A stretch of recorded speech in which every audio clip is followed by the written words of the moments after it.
बिस्मिल्लाहिर्रहमानिर्रहीम। Dear students, welcome to Excellence online education. Physics की class में खुशामदीद। आज की क्लास में हम फ़िज़िक्स का 2019 का पेपर सॉल्व करने जा रहे हैं। यानी कि ये वो पेपर है जो बिल्कुल लास्ट हुआ है, क्योंकि 2020 में तो पेपर हुए नहीं थे और 2021 आपका सेशन है। तो ये बिल्कुल आखिरी तरीन पेपर है जो हमारे पास बोर्ड ने दिया है जी 2019 का। 3 सेक्शंस में ये तकसीम था, A B C. A section में एमसीक्यूज थे, बी सेक्शन में शॉर्ट क्वेश्चन और न्यूमेरिकल्स थे, और सी सेक्शन में हमारे पास लॉन्ग क्वेश्चन थे। तो सबसे पहले इसके एमसीक्यूज की बात करते हैं जी। 17 एमसीक्यूज जैसे कि पेपर आता है, 17 एमसीक्यूज थे इसमें। नंबर 1, इफ एफ, पहले एमसीक्यूज है, if F is equal to 3i and D is equal to 6j, the work done will be. F और डी आपको दिया हुआ है, एफ है 3i और डी है 6j। आपसे पूछा जा रहा है the work done will B, यानी वर्क कितना होगा। तो ये थोड़ा सा सॉल्व करेंगे इसको। फोर्स इसमें हमें दी हुई है जी, फोर्स का वेक्टर हमें दिया हुआ है 3i, ठीक है जी। एंड डिस्प्लेसमेंट का वेक्टर हमें दिया हुआ है जी, डिस्प्लेसमेंट का वेक्टर हमें दिया हुआ है 6j, ठीक है जी। ये दो वेक्टर्स हमें दिए हुए हैं, फोर्स का 3i और डी का 6j। हमें वर्क डन कैलकुलेट करना है। अच्छा जी, वर्क डन। पहली बात तो ये है कि हमारे पास जो वेक्टर होता है वो 3 कंपोनेंट्स में होता है। एक होता है एक्स वाई जेड। एक्स वाले कंपोनेंट में हम आई लगा रहे होते हैं, मैग्नीट्यूड होता है। वाई को हम कैसे पहचानते हैं जी, जे लिखा हुआ होता है। के को कैसे पहचानते हैं जी, वो जेड कंपोनेंट को, कि के। अब यहाँ पे आई है, इसका मतलब है जे के जीरो है। इसी तरह यहाँ जे है, इसका मतलब है आई और के नहीं है, इट मीन्स के वो जीरो कंसीडर किए जाएंगे, ठीक है। तो यहाँ पर जो फोर्स है ना, इसमें सिर्फ आई है, तो जे कितना है, जीरो। के कितना है, जीरो। इसी तरह डी में 6j है, तो आई और के नहीं है, इसका मतलब है वो जीरो होगा। अच्छा जी, वर्क हम जानते हैं फोर्स और डिस्प्लेसमेंट का डॉट प्रोडक्ट होता है जी। तो अब हम इन दोनों के डॉट प्रोडक्ट ले लेते हैं। फोर्स हमारे पास है 3i, डॉट डिस्प्लेसमेंट हमारे पास है 6j। अच्छा, अब डॉट प्रोडक्ट हम क्या करते हैं जी, आई को आई से मल्टीप्लाई करते हैं, जे को जे से मल्टीप्लाई करते हैं, के को के से मल्टीप्लाई करते हैं। तो यहाँ पर आपके पास आई है 3 और यहाँ पर आई नहीं है, तो वो मीन्स कि वो ज़ीरो हो गया। तो ज़ीरो से हमने इसको मल्टीप्लाई कर दिया, आई डॉट आई। फिर प्लस साइन आता है, अब जे को जे से मल्टीप्लाई करना है, तो यहाँ जे नहीं है, इट मीन्स ज़ीरो, प्लस यहाँ जे 6 है, तो ये हो गया 6। और क्या लिखेंगे हम, जे डॉट जे, प्लस के डॉट के। तो अब ना तो यहाँ पे के है ना यहाँ पे के है, इट मीन्स ज़ीरो। सॉरी, यहाँ मैंने प्लस लिख दिया, यहाँ पे मल्टीप्लाई आएगा, ठीक है जी। और ज़ीरो मल्टीप्लाई बाय ज़ीरो और के डॉट के। अब इसको सॉल्व करते हैं जी। 3 ज़ीरो ज़ा ज़ीरो, मल्टीप्लाई बाय आई, आई 1 होता है और 1 आप लिखते नहीं हो, ठीक है, तो उसको आप हटा ही देते हैं। प्लस ज़ीरो 6 ज़ा ज़ीरो, जे डॉट जे 1 होता है, बेकार है। प्लस ज़ीरो ज़ीरो ज़ा ज़ीरो, के डॉट के भी 1 होता है, बेकार है। तो वर्क कितना आ रहा है, ज़ीरो, ठीक है जी। वर्क कितना आ रहा है, ज़ीरो। तो इट मीन्स कि the answer is zero, option A zero. उसके बाद दूसरा है जी, beats are produce due to. Beats जो होती हैं, साउंड के अंदर जो बीट्स पैदा हो रही होती है, वो कैसे पैदा होती हैं, किस वजह से पैदा होती है। बहरहाल ये टॉपिक रिड्यूस हुआ हुआ है, आपके रिड्यूस हिस्से के अंदर ये आ रहा है, तो इसलिए हमने बीट्स को जिक्र नहीं किया हुआ इतना खास। शायद ये एमसीक्यूज ना भी आए, फिर भी मैं आपको बता देता हूँ बीट्स क्या होती हैं जी। अगर हमारे पास दो साउंड वेव ऐसी होती हैं जिनकी फ्रीक्वेंसी में स्लाइट डिफरेंस होता है, ये एक साउंड वेव हो गई और ये दूसरी साउंड वेव है जी, थोड़ा सा डिफरेंस आ रहा है, देखें थोड़ा सा डिफरेंस आ रहा है जी, ठीक है, ये देखें थोड़ा थोड़ा सा डिफरेंस आ रहा है। तो अगर हमारे पास दो साउंड वेव ऐसी होती हैं कि जिनकी फ्रीक्वेंसी जो है उनमें थोड़ा सा फर्क होता है, तो ऐसी दो साउंड वेव जब इंटरफेरेंस करती हैं तो उनकी इंटरफेरेंस को हम कहते हैं बीट्स, ठीक है। तो इनकी इंटरफेरेंस को आप क्या कहोगे, बीट्स कहोगे। प्योर इंटरफेरेंस कब होती है, जब हमारी दोनों साउंड वेव की सेम फ्रीक्वेंसी की होगी, तो फिर वो हम कहेंगे कि वो प्योर इंटरफेरेंस है। और बीट्स कब होती हैं, जब हमारी जो साउंड वेव है उनकी फ्रीक्वेंसीज जो है वो स्लाइटली डिफरेंट होती हैं, ठीक है। तो if two sound wave having slight different frequencies, एक ही जगह एक ही वक्त से गुजर रही होती है, तो वो इंटरफेयर करती हैं और इस इंटरफेरेंस को हम कहते हैं बीट्स। तो क्या आंसर हुआ जी, beats are produce due to interference of wave in time, ठीक है, ऑप्शन नंबर सी, इंटरफेरेंस की वजह से होता है। तीसरे पे आते हैं जी, the wave form of waves will be spherical when the rays of light are. Wave forms या वही वेव फ्रंट्स वेव फ्रंट्स या वेव फॉर्म्स जो होती हैं वेव की, वो स्फेरिकल होंगी when the rays of light are, जब लाइट ऑफ रेज कैसी होती है। अच्छा, ये चैप्टर 9 से है। चैप्टर 9 में हमने देखा था कि वेव फ्रंट्स हमारे पास दो किस्म की होती हैं, एक स्फेरिकल होती हैं, ऐसे गोल गोल होंगी, ठीक है, और एक ऐसी प्लेन होती हैं, ठीक है। ये स्फेरिकल वेव फ्रंट्स कहलाती हैं और ये प्लेन वेव फ्रंट्स कहलाती हैं, ठीक है। स्फेरिकल वेव फ्रंट्स क्या होती हैं कि आपके पास अगर पॉइंट सोर्स है और उसमें से लाइट इमर्ज हो रही है, ठीक है, तो जो करीब करीब की वेव्स होती हैं वो स्फेरिकल होती हैं। फिर वो जितना आगे चली जाएंगी तो हमारी लाइट रेज तकरीबन पैरेलल हो जाती है और उनसे बनने वाला जो वेव फ्रंट होता है वो जो है वो प्लेन हो जाता है। तो अब अगर सपोज करें जी, ये आपके पास एक ये आपके पास एक ये पॉइंट सोर्स है आपके पास, ठीक है। अब यहाँ से ये रे निकल रही है जी, ये रे निकल रही है जी, ये रे निकल रही है। चले मैं इसको नीचे डायग्राम पे बनाता हूँ, पहले रे बनाते हैं। ये एक पॉइंट सोर्स है, ये एक रे निकल रही है, ये एक रे निकल रही है और ये एक रे निकल रही है। अब इनके उन पॉइंट्स को जो कि एक ही फेस पर होती हैं, अगर आप उनको मिलाओगे तो स्फेरिकल वेव फ्रंट्स मिलती हैं, ठीक है। तो स्फेरिकल वेव फ्रंट्स आपकी किस में है, जिसमें लाइट की रेज जो है वो पैरेलल नहीं होती। अब यही लाइट रेज अगर बहुत दूर निकल जाएंगी तो ये तकरीबन एक दूसरे से पैरेलल हो जाती है, पैरेलल हो जाएंगी। अब अगर इनके उन पॉइंट्स को अगर हम मिला लेते हैं जो कि सेम फेस पर होती हैं, तो फिर जो हमारे पास वेव फ्रंट बनेंगे वो प्लेन बनते हैं, ठीक है।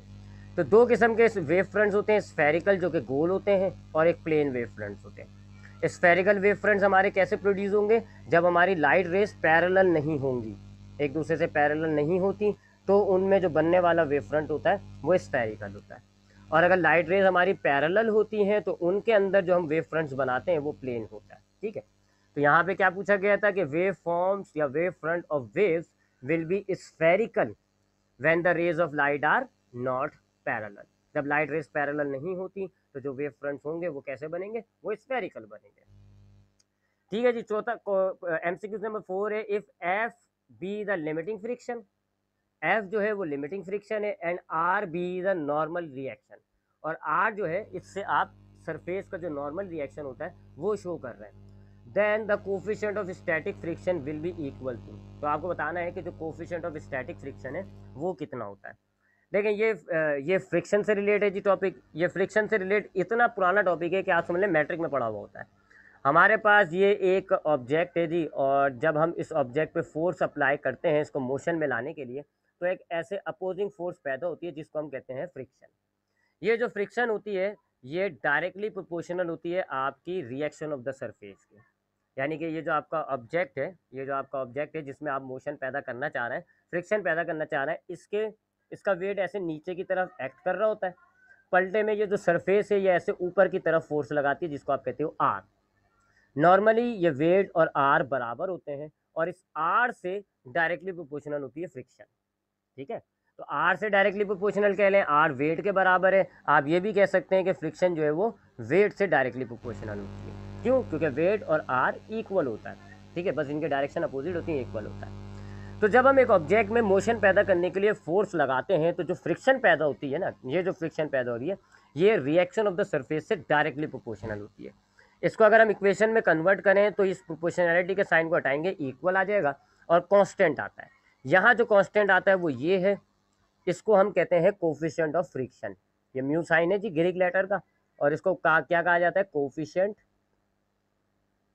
ऑफ फ्रिक्शन, ठीक है जी। ये इसकी कोफिशिएंट होता है, ये सरफेस पर डिपेंड करता है। यानी आपका ये जो ऑब्जेक्ट है और ये जो आपकी सरफेस है, इन दोनों ये दोनों किस मटेरियल से बनी हुई है इस पर डिपेंड करता है। लोहे का, आयरन का, इन सबका अलग अलग होता है। इस कोफिशिएंट की वैल्यू निकालें तो ये आर जो है ये मल्टीप्लाई हो रहा है, ये आर मल्टीप्लाई हो रहा है, फ्रिक्शन के पास जाएगा तो डिवाइड हो जाएगा। ये होता है जी फ्रिक्शन, कोफिशिएंट ऑफ फ्रिक्शन का formula, friction divided by reaction. अब यहाँ पर इन्होंने यही पूछा है जी, the coefficient of static friction will be, क्या होगा जी, ये कहांगे आंसर, ये एफ अपॉन आर, यानी फ्रिक्शन डिवाइडेड बाय रिएक्शन, ठीक है। तो पहला ऑप्शन इसका आंसर हो जाएगा एफ डिवाइडेड बाय आर। असल में इन्होंने कोफिशिएंट ऑफ फ्रिक्शन का फॉर्मूला पूछा है आपसे कि कोफिशिएंट ऑफ फ्रिक्शन का फॉर्मूला क्या होता है। आगे बढ़ते हैं जी, क्वेश्चन नंबर 5 देखें, द डायमेंशन ऑफ जी, ये बार बार कुछ नहीं है जी, कैपिटल जी और स्मॉल जी आर, यानी बाहर से मुराद है कि इनको डिवाइड है, ये समझ लें डिवाइड है ये। तो डायमेंशन पूछी जा रही है किस किस की जी, जी डिवाइडेड बाय जी, इसकी डायमेंशन पूछी जाती है, ठीक है जी। ये जो छोटा सा आपको ये बार नज़र आ रहा है ना, ये बार, ये असल में अपॉन है। तो capital G divided by small G, ये लिखा हुआ है यहाँ पे, ठीक है। ये ज़रा मिस्टेक होती है टाइपिंग वगैरह। तो डायमेंशन पूछा जा रहा है आपसे इस चीज़ का, चलें जी चेक करते हैं। ठीक है जी, ये है क्या जी, capital G divided by small G, इनका डायमेंशन पूछा जा रहा है कि इस रेशियो का कैपिटल जी यानी ये जो जी होता है ये यूनिवर्सल गैस कांस्टेंट है, इसकी फिक्स वैल्यू होती है, और ये स्मॉल जी जो ये एक्सेलरेशन ड्यू टू ग्रेविटी है, इसकी फिक्स वैल्यू होती है। चलें जी पहले इनके डायमेंशंस को चेक करते हैं। ये जो कैपिटल जी है हमारे पास इस फॉर्मूले में होता है, F is equal to G m1 m2 upon R square. ठीक है जी, इस फॉर्मूले में होता है। इसमें से जी की वैल्यू बनाते हैं पहले हम। तो जी की वैल्यू क्या हो जाएगी, F R square divided by m1 m2। ठीक है ना, ये m1 m2 मल्टीप्लाई हो रहा था, इधर आके डिवाइड हो गया, और आर स्क्वायर डिवाइड हो रहा था, एफ के पास जाके मल्टीप्लाई हो गया। ये तो जी का फॉर्मूला हो गया। अब हम इसमें डायमेंशंस डालते हैं। तो फोर्स की डायमेंशन होती है एम एल स्क्वायर पर टी स्क्वायर होता है, उस पर टी स्क्वायर को मैं टी माइनस 2 लिख देता हूँ। ठीक है, फोर्स की डायमेंशन क्या होती है, एम एल पर टी स्क्वायर होता है, ये स्क्वायर नहीं है, एम एल पर टी स्क्वायर। अब इस टी स्क्वायर को नीचे से मैं ऊपर लेकर जाऊंगा तो ये टी की पावर क्या हो जाएगी, -2 हो जाएगी। तो क्या हो गया जी फोर्स का डायमेंशन, एम एल टी -2। आप जरा मोटे मोटी जो डायमेंशन है वो जरा याद रख लीजिएगा, फोर्स वगैरह की इनकी डायमेंशन याद रख लीजिएगा, एक्सेलरेशन की, फोर्स की, मैंने आपको पहले चैप्टर में लिखवाई भी थी। तो ये फोर्स की डायमेंशन होती है mlt-2, ये हमने फोर्स की डायमेंशन लिख दी। आर से मुराद होता है रेडियस। रेडियस जो है वो मीटर में नापा जाता है, लेंथ होती है एक लिहाज से ये, और लेंथ का डायमेंशन क्या होता है, एल। तो ये आ गया जी एल, चूंकि आर स्क्वायर है तो हम यहाँ एल को भी स्क्वायर कर देंगे, डिवाइडेड बाय ये m1 और m2, ये दो मासेस हैं, ये भी एक मास है, ये भी एक मास है, इसका m हो जाएगा डायमेंशन, इसका m हो जाएगा, तो ये हो जाएंगे m स्क्वायर। ठीक है ना, ये याद है ना आपको। लेंथ जो होती है उसके लिए हम l का डायमेंशन यूज़ करते हैं, टाइम के लिए जो है हम t का डायमेंशन यूज़ करते हैं, और मास के लिए हम जो है वो m का डायमेंशन यूज़ करते हैं। तो ये भी एक मास है, ये भी एक मास है, ये दो मास है, लिहाजा m स्क्वायर कर दिया। अब ये देखें जी, एक m कट जाएगा नीचे से, नीचे 2m है, एक m ऊपर से कट गया। ठीक है जी, अब जरा इसको रिड्यूस फॉर्म में लिखते हैं, ऊपर का m तो खत्म हो चुका है, l और ये l स्क्वायर, ये l क्यूब हो गया। इधर क्या बचता है जी, t-2 डिवाइडेड बाय m। ठीक है जी, ये हमारे पास कैपिटल जी यानी यूनिवर्सल गैस कांस्टेंट का, यूनिवर्सल गैस कांस्टेंट कह रहा हूँ, यूनिवर्सल कांस्टेंट जो होता है ग्रेविटेशनल कांस्टेंट, ये उसका डायमेंशन है। अब आते हैं स्मॉल जी के डायमेंशन पे। ठीक है जी, इस स्मॉल जी के डायमेंशन पे आते हैं। Small G acceleration due to gravity होती है, यानी एक लिहाज से एक्सेलरेशन ही है, बस ये वो एक्सेलरेशन है जो अर्थ प्रोड्यूस कर रही होती है। तो एक्सेलरेशन का डायमेंशन लगेगा इसमें, एक्सेलरेशन का डायमेंशन होता है एल पर टी स्क्वायर। इसको अगर हम नीचे से ऊपर ले जाएं तो ये हो जाएगा LT-2। ये हमारे पास जो है वो एक्सेलरेशन ड्यू टू ग्रेविटी की डायमेंशन होगी। ठीक है जी, अब हम डायमेंशन डाल देते हैं जी। हमें बताना है कि G डिवाइडेड बाय G यानी कि gravitational constant divided by acceleration due to gravity, इसकी डायमेंशन क्या बनती है। तो कैपिटल जी की डायमेंशन हमने क्या निकाली जी, ये L³ T-2। अच्छा जी, ये m है ना, इसको ऊपर ले जाते हैं तो m-1 हो जाएगा, m-1। ठीक है, डिवाइडेड बाय ये जी T-2 L और फिर T-2। ठीक है जी, ये -2 कट गया, L 3 में से एक कट जाएगा, 2 बचेगा, तो क्या बचा है जी, L स्क्वायर m-1। ये बचता है जी dimension, L square m-1। Check करते हैं कहाँ है ये हमारे पास ऑप्शंस में। तो ये देखें जी, आखिरी L स्क्वायर, ये वाला last L square m-1। T0 का मतलब है T है ही नहीं, खत्म हो चुका है, वो तो कट गया। तो T0 का मतलब है बेकार है, यहाँ पे बस बता रहे हैं टाइम नहीं है। तो क्या है जी, L स्क्वायर m-1, यही हमने निकाले देंगे, L स्क्वायर m-1। ठीक है, तो इसका आंसर ये होगा। यहाँ याद रख लिएगा कि मोटी मोटी जो डायमेंशन है वो याद कर लें। फोर्स की डायमेंशन क्या होती है, M-L-P-2। एक्सेलरेशन या ग्रेविटी जो होती है, एक्सेलरेशन ड्यू टू ग्रेविटी, इसकी क्या होती है, L-T-2। इवन क्या आप ये कैपिटल जी की भी डायमेंशन याद कर लें, इतना टाइम थोड़ी होगा, आप इतना फॉर्मूला बनाओगे फिर निकालोगे। तो आप कैपिटल जी की भी डायमेंशन याद कर लो, L³ T-2 m-1। ठीक है, ये डायमेंशन याद कर लो आप। चलें जी, ये भी एमसीक्यू हमने सॉल्व कर लिया जी, m-1 L स्क्वायर T0। आगे पर आते हैं, अगले पर आते हैं जी। The magnitude of resultant of two forces of magnitude 2 newton and 10 newton can not be dash. आपसे कहा जा रहा है जी कि दो फोर्सेस हैं, टू फोर्सेस हैं जिनका मैग्नीट्यूड्स दिया हुआ है, to forces of magnitude 2 and 10 Newton. तो इनका जो रिजल्टन होगा उसका मैग्नीट्यूड क्या नहीं होगा, इनमें से क्या नहीं हो सकता। ये एमसीक्यूज में वैल्यू गलत है, ठीक है। रिमेंबर इस एमसीक्यूज में ये 2 और n जो है 10 जो है ये गलत वैल्यूज है, ठीक है। यहाँ मेरे हिसाब से 3 और 9 होनी चाहिए, ठीक है। तो मैं अपने तौर पे इस एमसीक्यू को बना लेता हूँ जी, इस एमसीक्यू को अपने तौर पे बना लेता हूँ। दी magnitude of रिजल्टन of two forces of magnitude, ठीक है जी, 9 Newton and 5 Newton can not B, ठीक है। ये मैंने अपने पास एमसीक्यूज बना दिया समझाने के लिए, ठीक है। वैसे वहाँ वैल्यू गलत है, ठीक है, क्योंकि इस इन दोनों का जो है ना, इन दोनों का बहुत सारा आंसर ये भी हो सकता है, 6 न्यूटन भी हो सकता है, 9 भी, 13 भी, कैसे ये मैं आपको बता रहा हूँ। अच्छा, इसमें हमसे कह क्या रहे हैं, हमारे पास दो फोर्सेस हैं, दो फोर्सेस हैं, उनका मैग्नीट्यूड क्या है, एक का 9 न्यूटन, एक का 5 न्यूटन, ठीक है। एक हो गई आपके पास ए नाम की फोर्स कह लो आप, उसका है जी 9 न्यूटन, और एक है जी बी नाम से एक, वो है जी आपके पास 5 न्यूटन। अब हम जानते हैं जी कि इनको अगर हम प्लस करेंगे तो क्या तैयार होता है जी, ए और बी को अगर हम प्लस करें तो ये रिजल्टेंट तैयार होता है। अब इस रिजल्टेंट की वैल्यू डिफरेंट हो सकती है, क्यों, क्योंकि इनके एंगल डिफरेंट हो सकता है ए ये हो, ठीक है, बी ऐसा हो। अब यहाँ पर एंगल ज़रा ये है, तो अब यहाँ पर जो रिजल्टेंट आएगा उसकी वैल्यू ज़रा डिफरेंट होगी। इसी तरीके से अगर ए ये होता, बी ये होता, तो अब आपके पास जो रिजल्टेंट आता है इसकी डिफरेंट वैल्यू होती।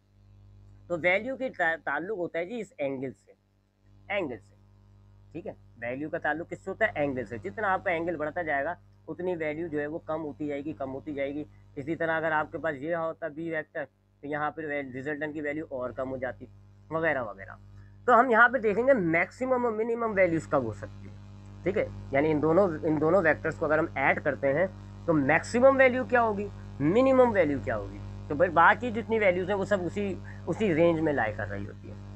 देखिए जी, अगर आपके पास दो वेक्टर सेम डायरेक्शन में हो, यानी ए और बी इसी डायरेक्शन में हो, एंगल इनके दरमियान 0 हो, तब आपके पास इन दोनों का जो रिजल्टेंट होता है वो मैक्सिमम होता है। इसको आप इमेजिन करने के, आपके पास ये एक बॉक्स है जी, एक शख्स इस पे ऐसे फोर्स लगा रहा है, इसी तरीके से एक शख्स भी इसी तरह फोर्स लगा रहा है। तब इन दोनों की फोर्स मुकम्मल तौर पे ऐड हो जाएगी, ठीक है जी। एक की 10 है, दूसरी की 5 है, तो टोटल कितनी बन जाएगी, ऐड 15। मैक्सिमम वैल्यू कब होती है, जब एंगल आपका 0 होता है, ठीक है। एंगल 0 होगा तो मैक्सिमम वैल्यू होती है। इसी तरीके से मिनिमम वैल्यू कब होती है, ये मैक्सिमम हो गई।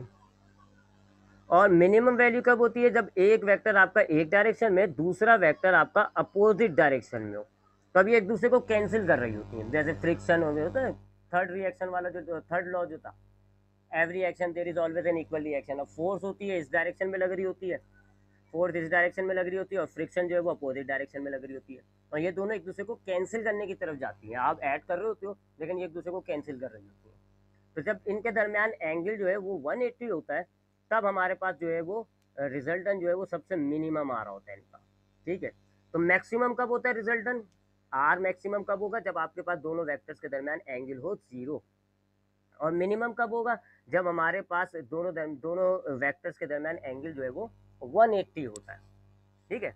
ये तो हमारे पास मैक्सिमम मिनिमम है। बाकी इनके बीच की कहानी होती है जी, एंगल आपका है, जैसे ए ये है तो बी यहाँ हो गया, यहाँ हो गया, यहाँ हो गया, यहाँ हो गया, तो वो इसी रेंज के बीच में लाई कर रही होती है। बाकी जितने भी रिजल्टेंट होंगे वो मैक्सिमम से कम, मिनिमम से ज़्यादा होते हैं, ठीक है। तो दो वेक्टर अगर सेम डायरेक्शन में होते हैं, एंगल 0 होता है, उस दौरान इनका रिजल्टेंट सबसे मैग्नीट्यूड सबसे ज़्यादा होगा। और अगर दोनों वेक्टर अपोजिट डायरेक्शन में होंगे तो इस दौरान इनका मैग्नीट्यूड सबसे कम होता है, एंगल सबसे मैक्सिमम होता है। बाकी सारे अगर आप एंगल को 0 और 180 के दरमियान रखोगे तो जो रिजल्टेंट की रेंज होगी, वैल्यू होगी, वो मैक्सिमम और मिनिमम के बीच में होती है। अब ये मैक्सिमम वैल्यू हम कैसे निकालते हैं, जब एंगल 0 होता है, ये कैसे निकालते हैं, दोनों वेक्टर को प्लस करके। और जब ये मैक्सिमम मिनिमम वैल्यू होती है, जब एंगल 180 होता है, तो ये वैल्यू हम कैसे निकालते हैं, दोनों वेक्टर को माइनस करके, ठीक है। तो अब इस पर्टिकुलर एग्जाम्पल की मिसाल लेते हैं। हमारे पास दो वेक्टर हैं ए और बी, इनकी मैक्सिमम रिजल्टेंट की मैक्सिमम वैल्यू आप कैसे निकालोगे, दोनों वेक्टर को प्लस करके, a प्लस बी। ठीक है जी, a कितना है 9, b कितना है 5, ये हो गया जी 14 न्यूटन। तो आर मैक्सिमम कब होगा? ठीक है जी, आर मैक्सिमम कब होगा? जब हमारे पास थीटा जो है वो 0 होगा। और कितनी मैक्सिमम वैल्यू है इसकी? 14 न्यूटन। इसी तरीके से मिनिमम, आर मिनिमम कब होता है? जब हमारे पास थीटा जो है वो 180 होगा। उस टाइम पर दोनों वेक्टर्स को हम माइनस करते हैं। ठीक है जी, माइनस कर दें आप, 9 में से 5 माइनस करें तो क्या आएगा जी? 4 न्यूटन। ये आर मिनिमम हो गया। ठीक है जी, तो आर मैक्सिमम कितना है इन दोनों फोर्सेस में? अगर आपके पास एक फोर्स है 9, एक है 5, तो मैक्सिमम रिजल्टेंट कब होगा? जब इनके दरमियान एंगल 0 और कितना 14। मिनिमम रिजल्टेंट कब होगा? जब इनके दरमियान 180 और कितना होगा जी 4। बाकी सारी रेंज इसके बराबर होगी। यानी अगर ये दो वेक्टर हैं, ए 9 न्यूटन का और बी 5 न्यूटन का, तो अब इनका रिजल्टेंट एंगल पर डिपेंड करता है। क्या होगा जी? मैक्सिमम ज़्यादा से ज़्यादा 15 होगा, कम से कम जो है वो, सॉरी 15 कह दिया, ज़्यादा से ज़्यादा कितना होगा? 14, 14 न्यूटन। और कम से कम कितना होगा? 4 न्यूटन। इसके बीच में भी हो सकता है 4 न्यूटन से 14 न्यूटन। 4 से कम नहीं होगा, 14 से ज़्यादा नहीं होगा। ठीक है, थोड़ा सा कॉम्प्लिकेटेड हो रही है मामला। तो अगर आपके पास दो वेक्टर्स हैं, आपसे कहा जाता है जी कि इसकी रेंज बताओ, इसके रिजल्टेंट की रेंज, तो मैक्सिमम रिजल्टेंट कब होगा? आप दोनों को प्लस कर दो। मिनिमम कब होगा? आप दोनों को माइनस कर दो। ठीक है, और वजह मैं आपको बता चुका हूँ, मैक्सिमम में एंगल 0, मिनिमम में एंगल 180। तो ये तो दो पर्टिकुलर मैंने लिए हैं जी, 9 न्यूटन और 5 न्यूटन। इनका रिजल्टेंट लाई करेगा किस किस रेंज के अंदर? ये मैंने रेंज लिखी हुई है, 4 से 14, 4 न्यूटन से 14 न्यूटन तक। अब आपको ऑप्शन जो दिए, मैं सपोज करें जी आपको ऑप्शन दिया हुआ है 6 न्यूटन और 10 न्यूटन और 14 न्यूटन और 2 न्यूटन। तो अब देख लें जी, ये रेंज भी हो सकती है क्योंकि आ रही है जी रेंज में, ये वैल्यू भी हो सकती है रेंज में आ रही है, ये वैल्यू भी हो सकती है रेंज में आ रही है, ये नहीं हो सकती, ये रेंज में आ रही है। तो ये आपका जो है आंसर हो जाएगा कि ये कैन नॉट बी, ये रिजल्टेंट नहीं हो सकता 2 न्यूटन। क्यों? क्योंकि 2 न्यूटन जो है वो छोटी हो रही है इस रेंज से। ठीक है, तो ये हमारे पास एमसीक्यू जहाँ पे ज़रा मिस्टेक है, तो मैंने उसको तरह अपने तौर पे वैल्यूज़ लेके इसको समझा दिया। ऐसा कुछ आएगा तो आप कर लिएगा। आगे बढ़ते हैं जी। अब हम अगले अगले हिस्से पर अगले न्यूमेरिकल पे, अगले एमसीक्यूज पे आते हैं। कहाँ गया, कहाँ था मैं? ये 6 किया है ना हमने, अब 7 पे आते हैं। If a body move in a circle, अगर एक ऑब्जेक्ट सर्किल में घूम रहा है, then the angle subtended at the centre of the circle, तो सेंटर पे जो एंगल बन रहा होगा by arc are equal to twice of इस रेडियस विल बी। किस सेंटर पे एंगल बन रहा होगा अगर आर्क जो है वो इक्वल हो किसके? ट्वाइस ऑफ रेडियस के। ठीक है, if a body move in a circle, अगर एक ऑब्जेक्ट सर्किल में घूम रहा है, then the angle subtended at the centre of the circle by the arc.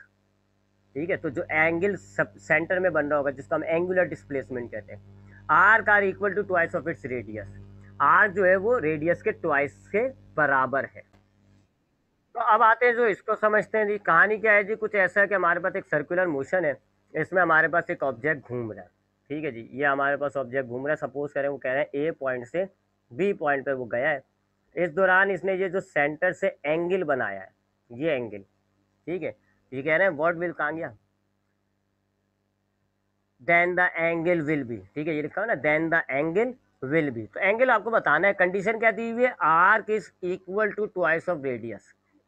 ये आर्क है, ई नहीं है, सी है। ठीक है, तो ये आर्क है, आर्क जो है ना वो ट्वाइस ऑफ रेडियस के बराबर है। समझ में आई बात? सवाल में क्या कहना है? एक बॉडी सर्किल में घूम रही है, एंगल जो सेंटर पे बन रहा है विल बी, वो क्या होगा अगर if arc are equal to twice of the radius, arc जो है वो रेडियस के डबल है। तो ये हमारे पास ऑब्जेक्ट घूम रहा है, ये एंगल क्या होगा अगर ये जो आर्क है, ये जो आर्क है ये दो डबल ऑफ द रेडियस के बराबर है। ठीक है, तो इसको हम एस कहते हैं। चले जी, एंगुलर डिस्प्लेसमेंट का फॉर्मूला होता है जी एस अपॉन आर। ठीक है जी, एस मतलब होता है ये आर्क की लेंथ कितनी दी हुई है हमें? Twice of radius divided by radius. Radius से रेडियस काट दिया, एंगल कितना हो रहा है जी? 2 डिग्री। वहाँ आंसर दिया हमें रेडियन में, तो अब हम इसको रेडियन में करेंगे। यहाँ डिग्री लगाई हुई लेकिन ये रेडियन है। ठीक है जी, अब हमारे पास, सॉरी उल्टा कह गया, ये रेडियन में आया हमारा आंसर, अब हमें डिग्री में लाना है। ठीक है जी, ये रेडियन है, रेडियन स्टैंडर्ड यूनिट मानते हैं हम इसको। अब हमें इसको डिग्री में लाना है, तो 1 रेडियन जो है वन रेडियन जो है वो कितना होता है जी 57.3 डिग्री के। ये भी बात याद रख लेगा, ये बात भी एमसीक्यूज में आती है। तब 2 रेडियन है, क्या करेंगे हम 2 को मल्टीप्लाई कर देंगे 57.3 से, ये हो जाएगा 6.7 टू द 14 11, ये हो जाएगा जी इतनी डिग्री। ठीक है 114.6।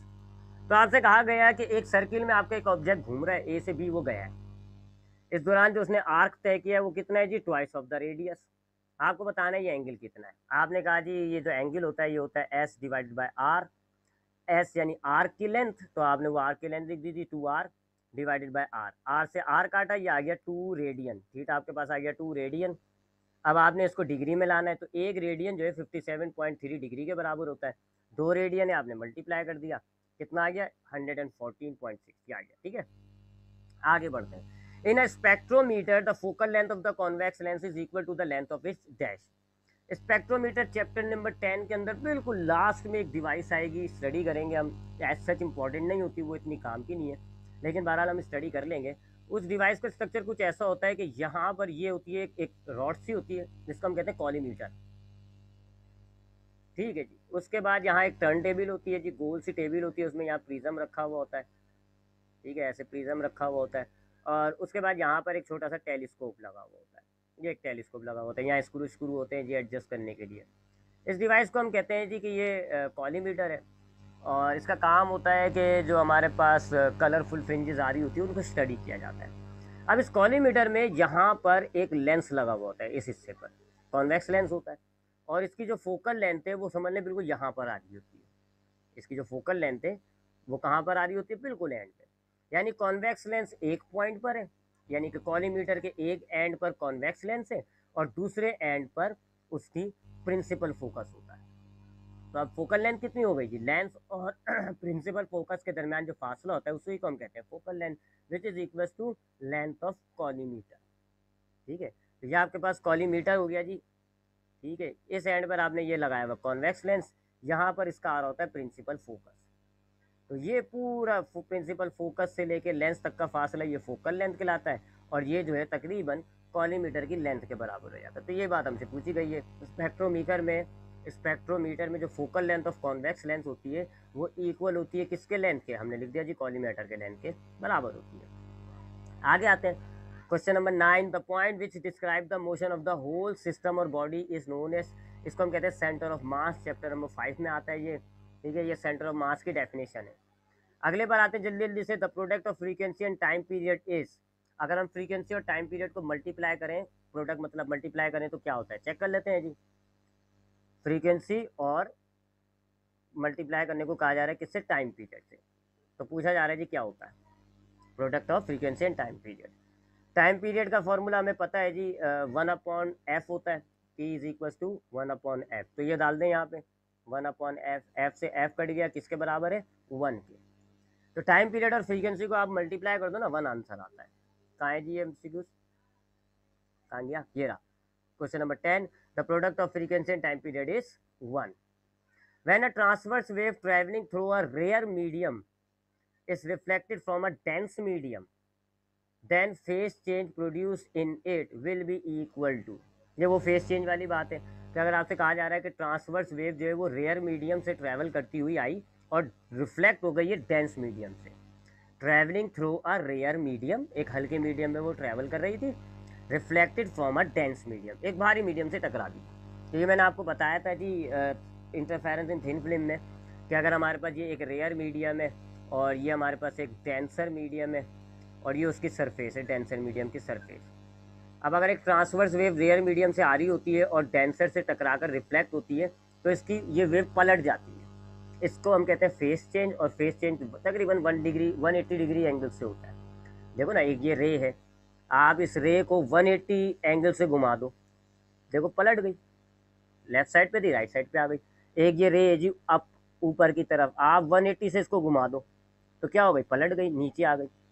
तो इसी तरह ये वेव हो जाती थी, जब ये वेव एक डेंसर मीडियम से टकराएंगी तो इनमें 180 डिग्री का टर्न आएगा और ये बिल्कुल पलट जाती है, तो क्रैश ट्रफ बन जाता है, ट्रफ क्रैश बन जाता है। ये सब हमने डिस्कस किया था थिन फिल्म इंटरफेरेंस के अंदर। तो ये वही बात पूछी जा रही है कि when a transverse wave travelling from a rare medium reflect होती है डेंस मीडियम से तो फेस चेंज प्रोड्यूस जो होता है वो किसके बराबर होता है, वो 180 डिग्री के बराबर होता है, पलट जाती है इससे।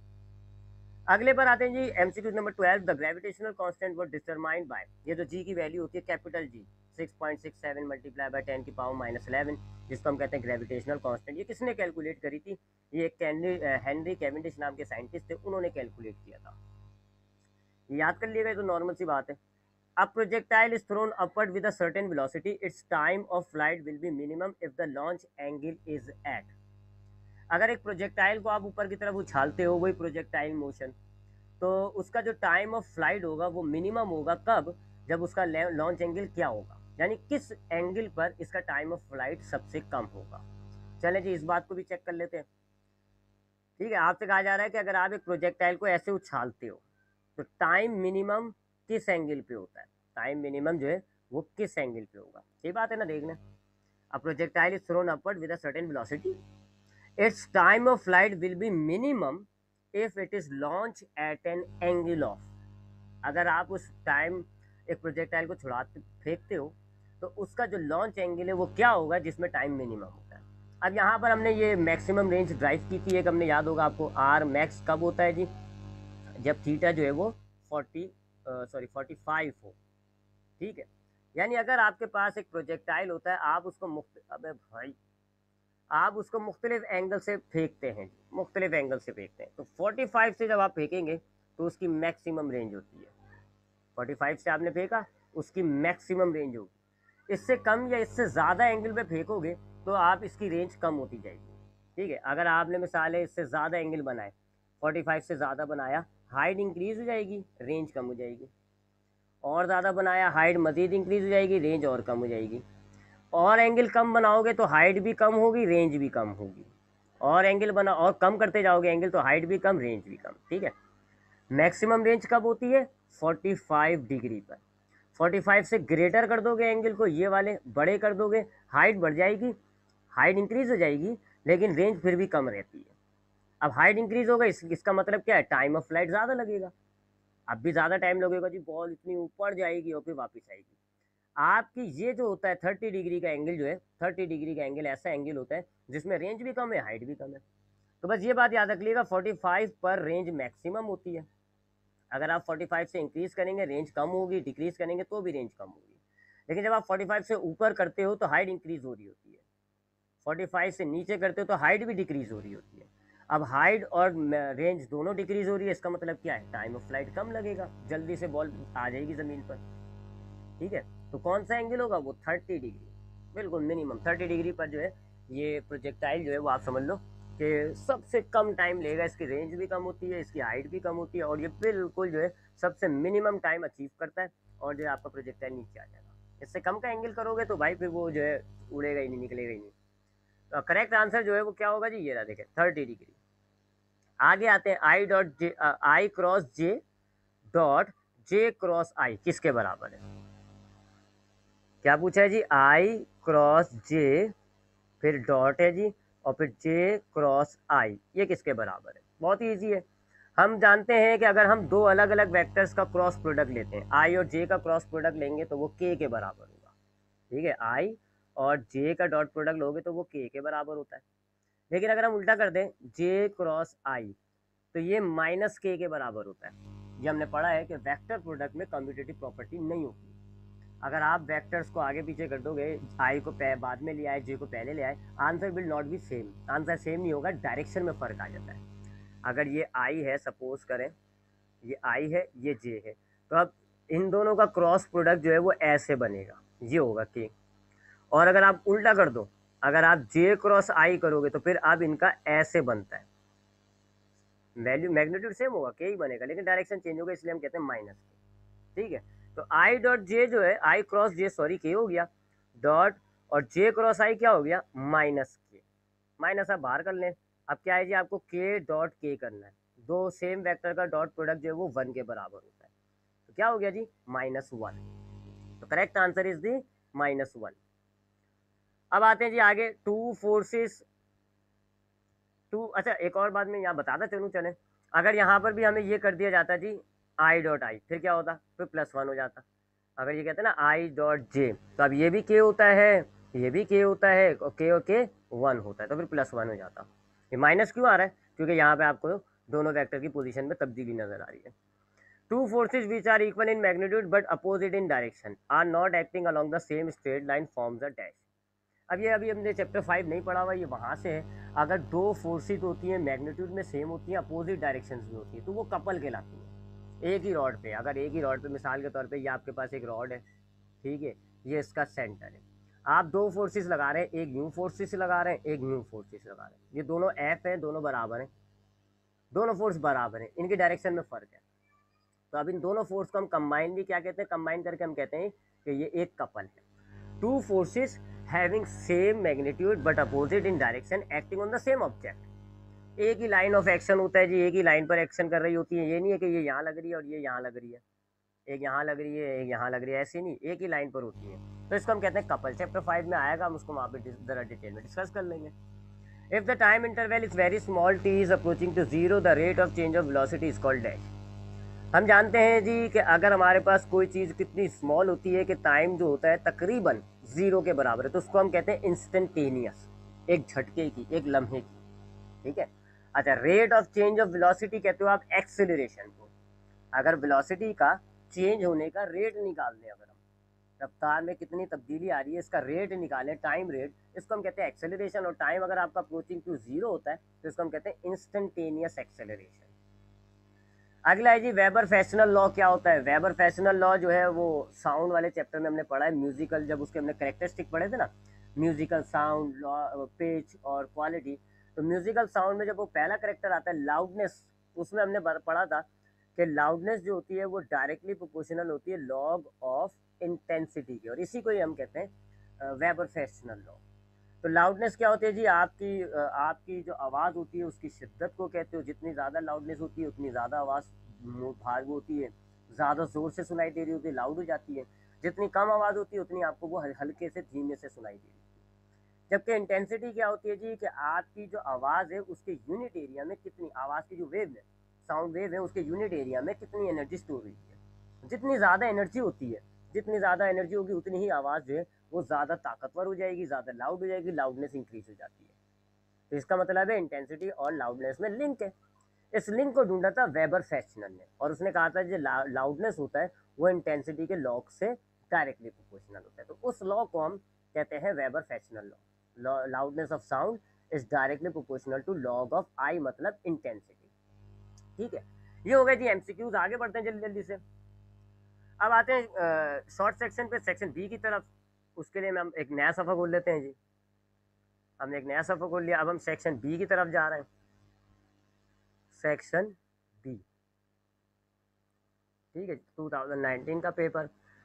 एमसीक्यूज वगैरह देखते हैं जी। अब बॉय, अब ये एमसीक्यूज, ये पहला, a boy start from rest, एक लड़का बिल्कुल रेस्ट से स्टार्ट कर रहा है, initial zero, and move with constant acceleration 10 metre per second square, और 10 मीटर पर सेकंड स्क्वायर की एक फिक्स एक्सेलरेशन के साथ वो चले जा रहा है। ठीक है, तो इनिशियल जीरो हो गई और एक्सेलरेशन हमें दी हुई है। How much distance will it travel in the 4th second of the motion? तो बताएं ये कि अपने मोशन के 34 सेकंड में उसने कितना फासला तय किया। How much distance will it travel, कितना फासला उसने तय किया in the 4th second of the motion, 34 second में। याद रखिएगा 34 सेकंड में। अगर यहाँ 4 लिखा हो तो मैं कहता 4 सेकंड में कितना। ठीक है, ये हमने एक ऐसे न्यूमेरिकल किए हैं during the 5th second of the motion, ये उसी की ही एक कड़ी है। तो यहाँ बस ये जहन में रखा करें कि ये 4th का मतलब हो गया सिर्फ एक ही सेकंड की बात हो रही है, लेकिन वो एक सेकंड कौन सा है? चौथा वाला। ठीक है, यहाँ एक ही सेकंड का डिस्टेंस पूछा है आपसे कि एक सेकंड में कितना फासला रह गया, लेकिन वो एक सेकंड कौन सा है? क्योंकि एक्सेलरेशन अलग अलग है। पहले सेकंड में ज़रा कम फासला तय करेगा, फिर दूसरे सेकंड में ज़रा वेलोसिटी बढ़ जाएगी, ज़्यादा फासला तय करेगा, तीसरे में ज़्यादा, चौथे सेकंड में कितना फासला तय किया। ठीक है, चलें इसको सॉल्व करते हैं। हमारे पास कहा जी लड़का जीरो से स्टार्ट हो रहा है, रेस्ट से स्टार्ट हो रहा है, इनिशियल जीरो, एक्सेलरेशन कांस्टेंट दी गई हमें कितनी? 10 metre per second square, 10 metre per second square. हमें बताना है जी कि डिस्टेंस उसने चौथे सेकंड में कितना फासला तय किया। अब यहाँ पर हमें पता चल गया, इसका मतलब हम समझेंगे कि चौथे सेकंड तक ही उसने फासला तय किया है, यानी उसने 4 सेकंड चला है वो। ये है जी उसका मोशन, ड्रॉ कर लेते हैं। ये था स्टार्टिंग पॉइंट जब इनिशियल जीरो थी, फिर ये हो गया पहला सेकंड, ये हो गया दूसरा सेकंड, ये हो गया तीसरा सेकंड, और ये हो गया चौथा सेकंड। ठीक है, ऐसे ये टाइम बनाया हमने। यहाँ से स्टार्ट किया था जी, स्टार्ट फ्रॉम रेस्ट, तो इसलिए हमने कहा जी 0 है। चलना शुरू हुआ, पहले सेकंड में वो यहाँ पहुँच गया, दूसरे सेकंड में यहाँ पहुँच गया, तीसरे सेकंड में यहाँ पहुँच गया, चौथे सेकंड में यहाँ पहुँच गया। ये चौथे सेकंड में इसने कवर किया ये डिस्टेंस, यहाँ से लेके यहाँ तक ये हो गया S4, जिसने चौथे सेकंड में तय किया। जबकि 0 से लेके ये क्या हो जाएगा, ये हो जाएगा S3, 3 सेकंड्स के अंदर कितना तय किया। ठीक है, तो हमने डिस्टेंस को 2 हिस्सों में तोड़ दिया। टोटल डिस्टेंस जो है हमने उसको क्या करा, 2 हिस्सों में तोड़ दिया, S3 + S4। S3 से मुराद क्या हो गया, 3 सेकंड्स में उसने कितना फासला तय किया। S4 से मुराद क्या हो गया, चौथे सेकंड में इसने फासला किया गया। इन दोनों को ऐड कर दें तो हमें क्या पता चलेगा, टोटल टाइम में इसने कितना डिस्टेंस तय किया। ये हमने तकसीम कर दी है। अब याद रखिएगा, S टोटल टाइम के लिए हम 4 से टाइम का यूज़ करेंगे। ये जो S है, इक्वेशन में यहाँ लिख देता हूँ, S = S3 + S4। ये इक्वेशन बनाई ना। अब यहाँ जरा टाइम नोट कर लीजिएगा, टाइम असल चीज़ होती है। ये है जी टोटल डिस्टेंस, S क्या है, टोटल डिस्टेंस। और टोटल डिस्टेंस में कितना टाइम लगा है, 1 2 3 4। टोटल डिस्टेंस के लिए आप टाइम कितना लोगे, 4 सेकेंड। ठीक है, ये S के लिए। S3 यानी कि 3 सेकेंड्स में उतना कितना फासला तय किया। तो इसमें कितना टाइम लग रहा है, देखें 1 2 3। तो S3 के लिए हम टाइम कितना लेंगे, 3 सेकेंड्स।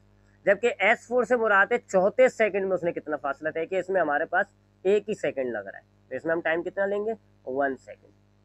ये चीज़ अगर आपने समझ गया तो न्यूमेरिकल बच्चों वाला है, कुछ भी नहीं है। तो हमने चूंकि कहा, तो उसने कहा है कि हमें चौथे सेकंड का मोशन बताओ, तो हमने ये कंसीडर किया कि उसने सिर्फ 4 सेकंड ही चला है। ये हमारे पास 4 सेकंड का हो गया जी। हमने इसको 2 हिस्सों में तोड़ दिया। एक हो गया 0 से लेकर 3 सेकंड तक का फासला, एक हो गया तीसरे से चौथे सेकंड का। ये होगा ये वाला फासला जो ये है जी 4th सेकंड का मोशन, ये हमें पता करना है।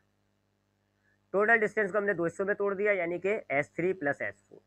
टोटल डिस्टेंस में हम 4 टाइम लगाएंगे, 4 सेकंड।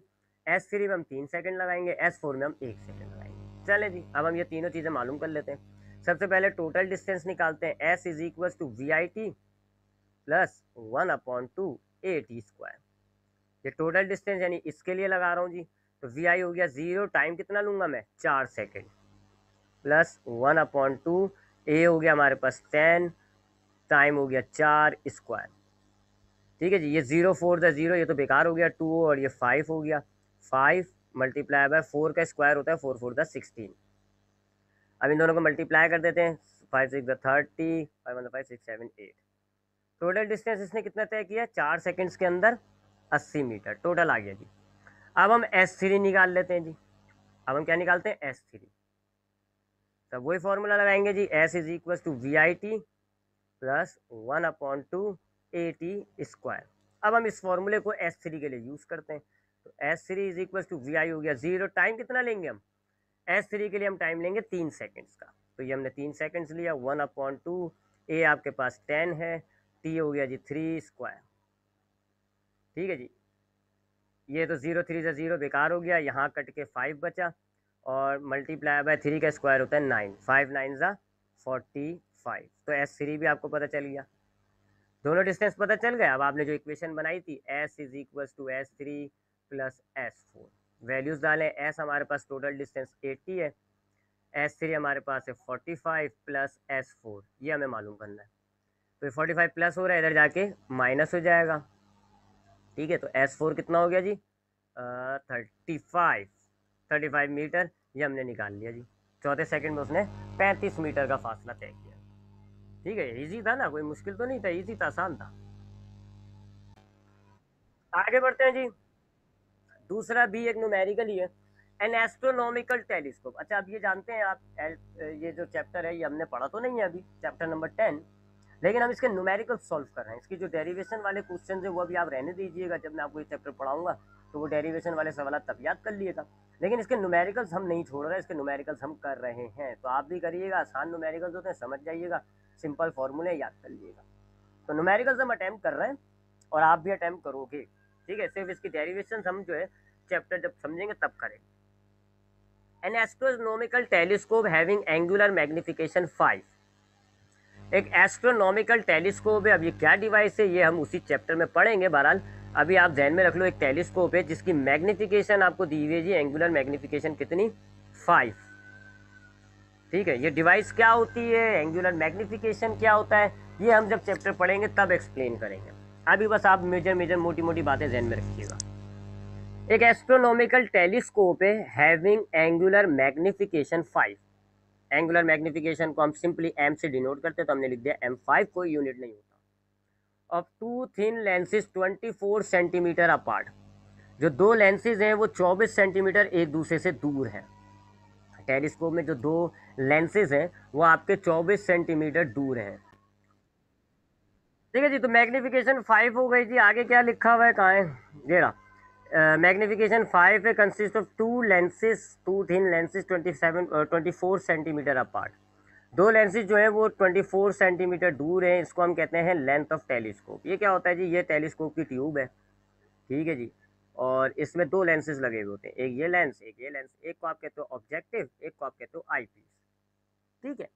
इन दोनों लेंसेज के दरमियान जो डिस्टेंस होता है ना, उसको आप कहते हो एल, लेंथ ऑफ टेलीस्कोप, ठीक है। तो ये दिया हुआ ना आपको, देखेंगे क्या लिखा हुआ है, टू थिन लेंसेज, एक तो पॉइंटर मिल जाता है मेरा, two thin lenses 24 centimetre apart. दो लेंसेज हैं, दोनों 24 सेंटीमीटर दूर हैं, उन दोनों लेंसेज को हम ऑब्जेक्टिव आई पीस कहते हैं। तो इनके दरमियान दूरी जो है वो लेंथ कहलाती है, तो इसलिए हमने एल लिख दिया 24 सेंटीमीटर। आपको क्या बताना है जी, आगे कहते हैं जी find the power of the lenses, दोनों लेंसेज की पावर बतानी है, पावर ऑफ आई पीस भी बतानी है आपको, पावर ऑफ ऑब्जेक्टिव भी बतानी है, ठीक है जी। तो थोड़ा सा इसको जनरल से थोड़ा सा आइडिया देखें अगर हम, तो ये आपके पास एक लेंस होता है, एक ये लेंस होता है, इसको आप ऑब्जेक्टिव कहते हो, इसको आप आई पीस कहते हो। दोनों के दरमियान जो फासला होता है, कलेक्टिव फासला, उसको आप कहते हो लेंथ ऑफ टेलीस्कोप, ठीक है। इसकी जो पावर होगी उसको आप पी ओ कहोगे, इसकी जो पावर होगी इसको आप पी ई कहोगे, इसकी जो फोकल लेंथ होगी एफ ओ, इसकी फोकल लेंथ जो है वो एफ ई। ये वेरिएबल्स ध्यान में रख लिएगा। मैं अभी आपको फॉर्मूले बता देता हूँ लेकिन वो फॉर्मूले क्यों बने, कैसे बने, ड्राइव कैसे हुए, ये हम लोग जब चैप्टर पढ़ेंगे तब डिस्कस करेंगे। अच्छा जी, फॉर्मूलेज हम लिख लेते हैं यहाँ पर। जो टेलीस्कोप होता है उसमें लेंथ का फॉर्मूला होता है F O plus F E, और मैग्निफिकेशन जो है उसका फॉर्मूला होता है F O divided by F ई।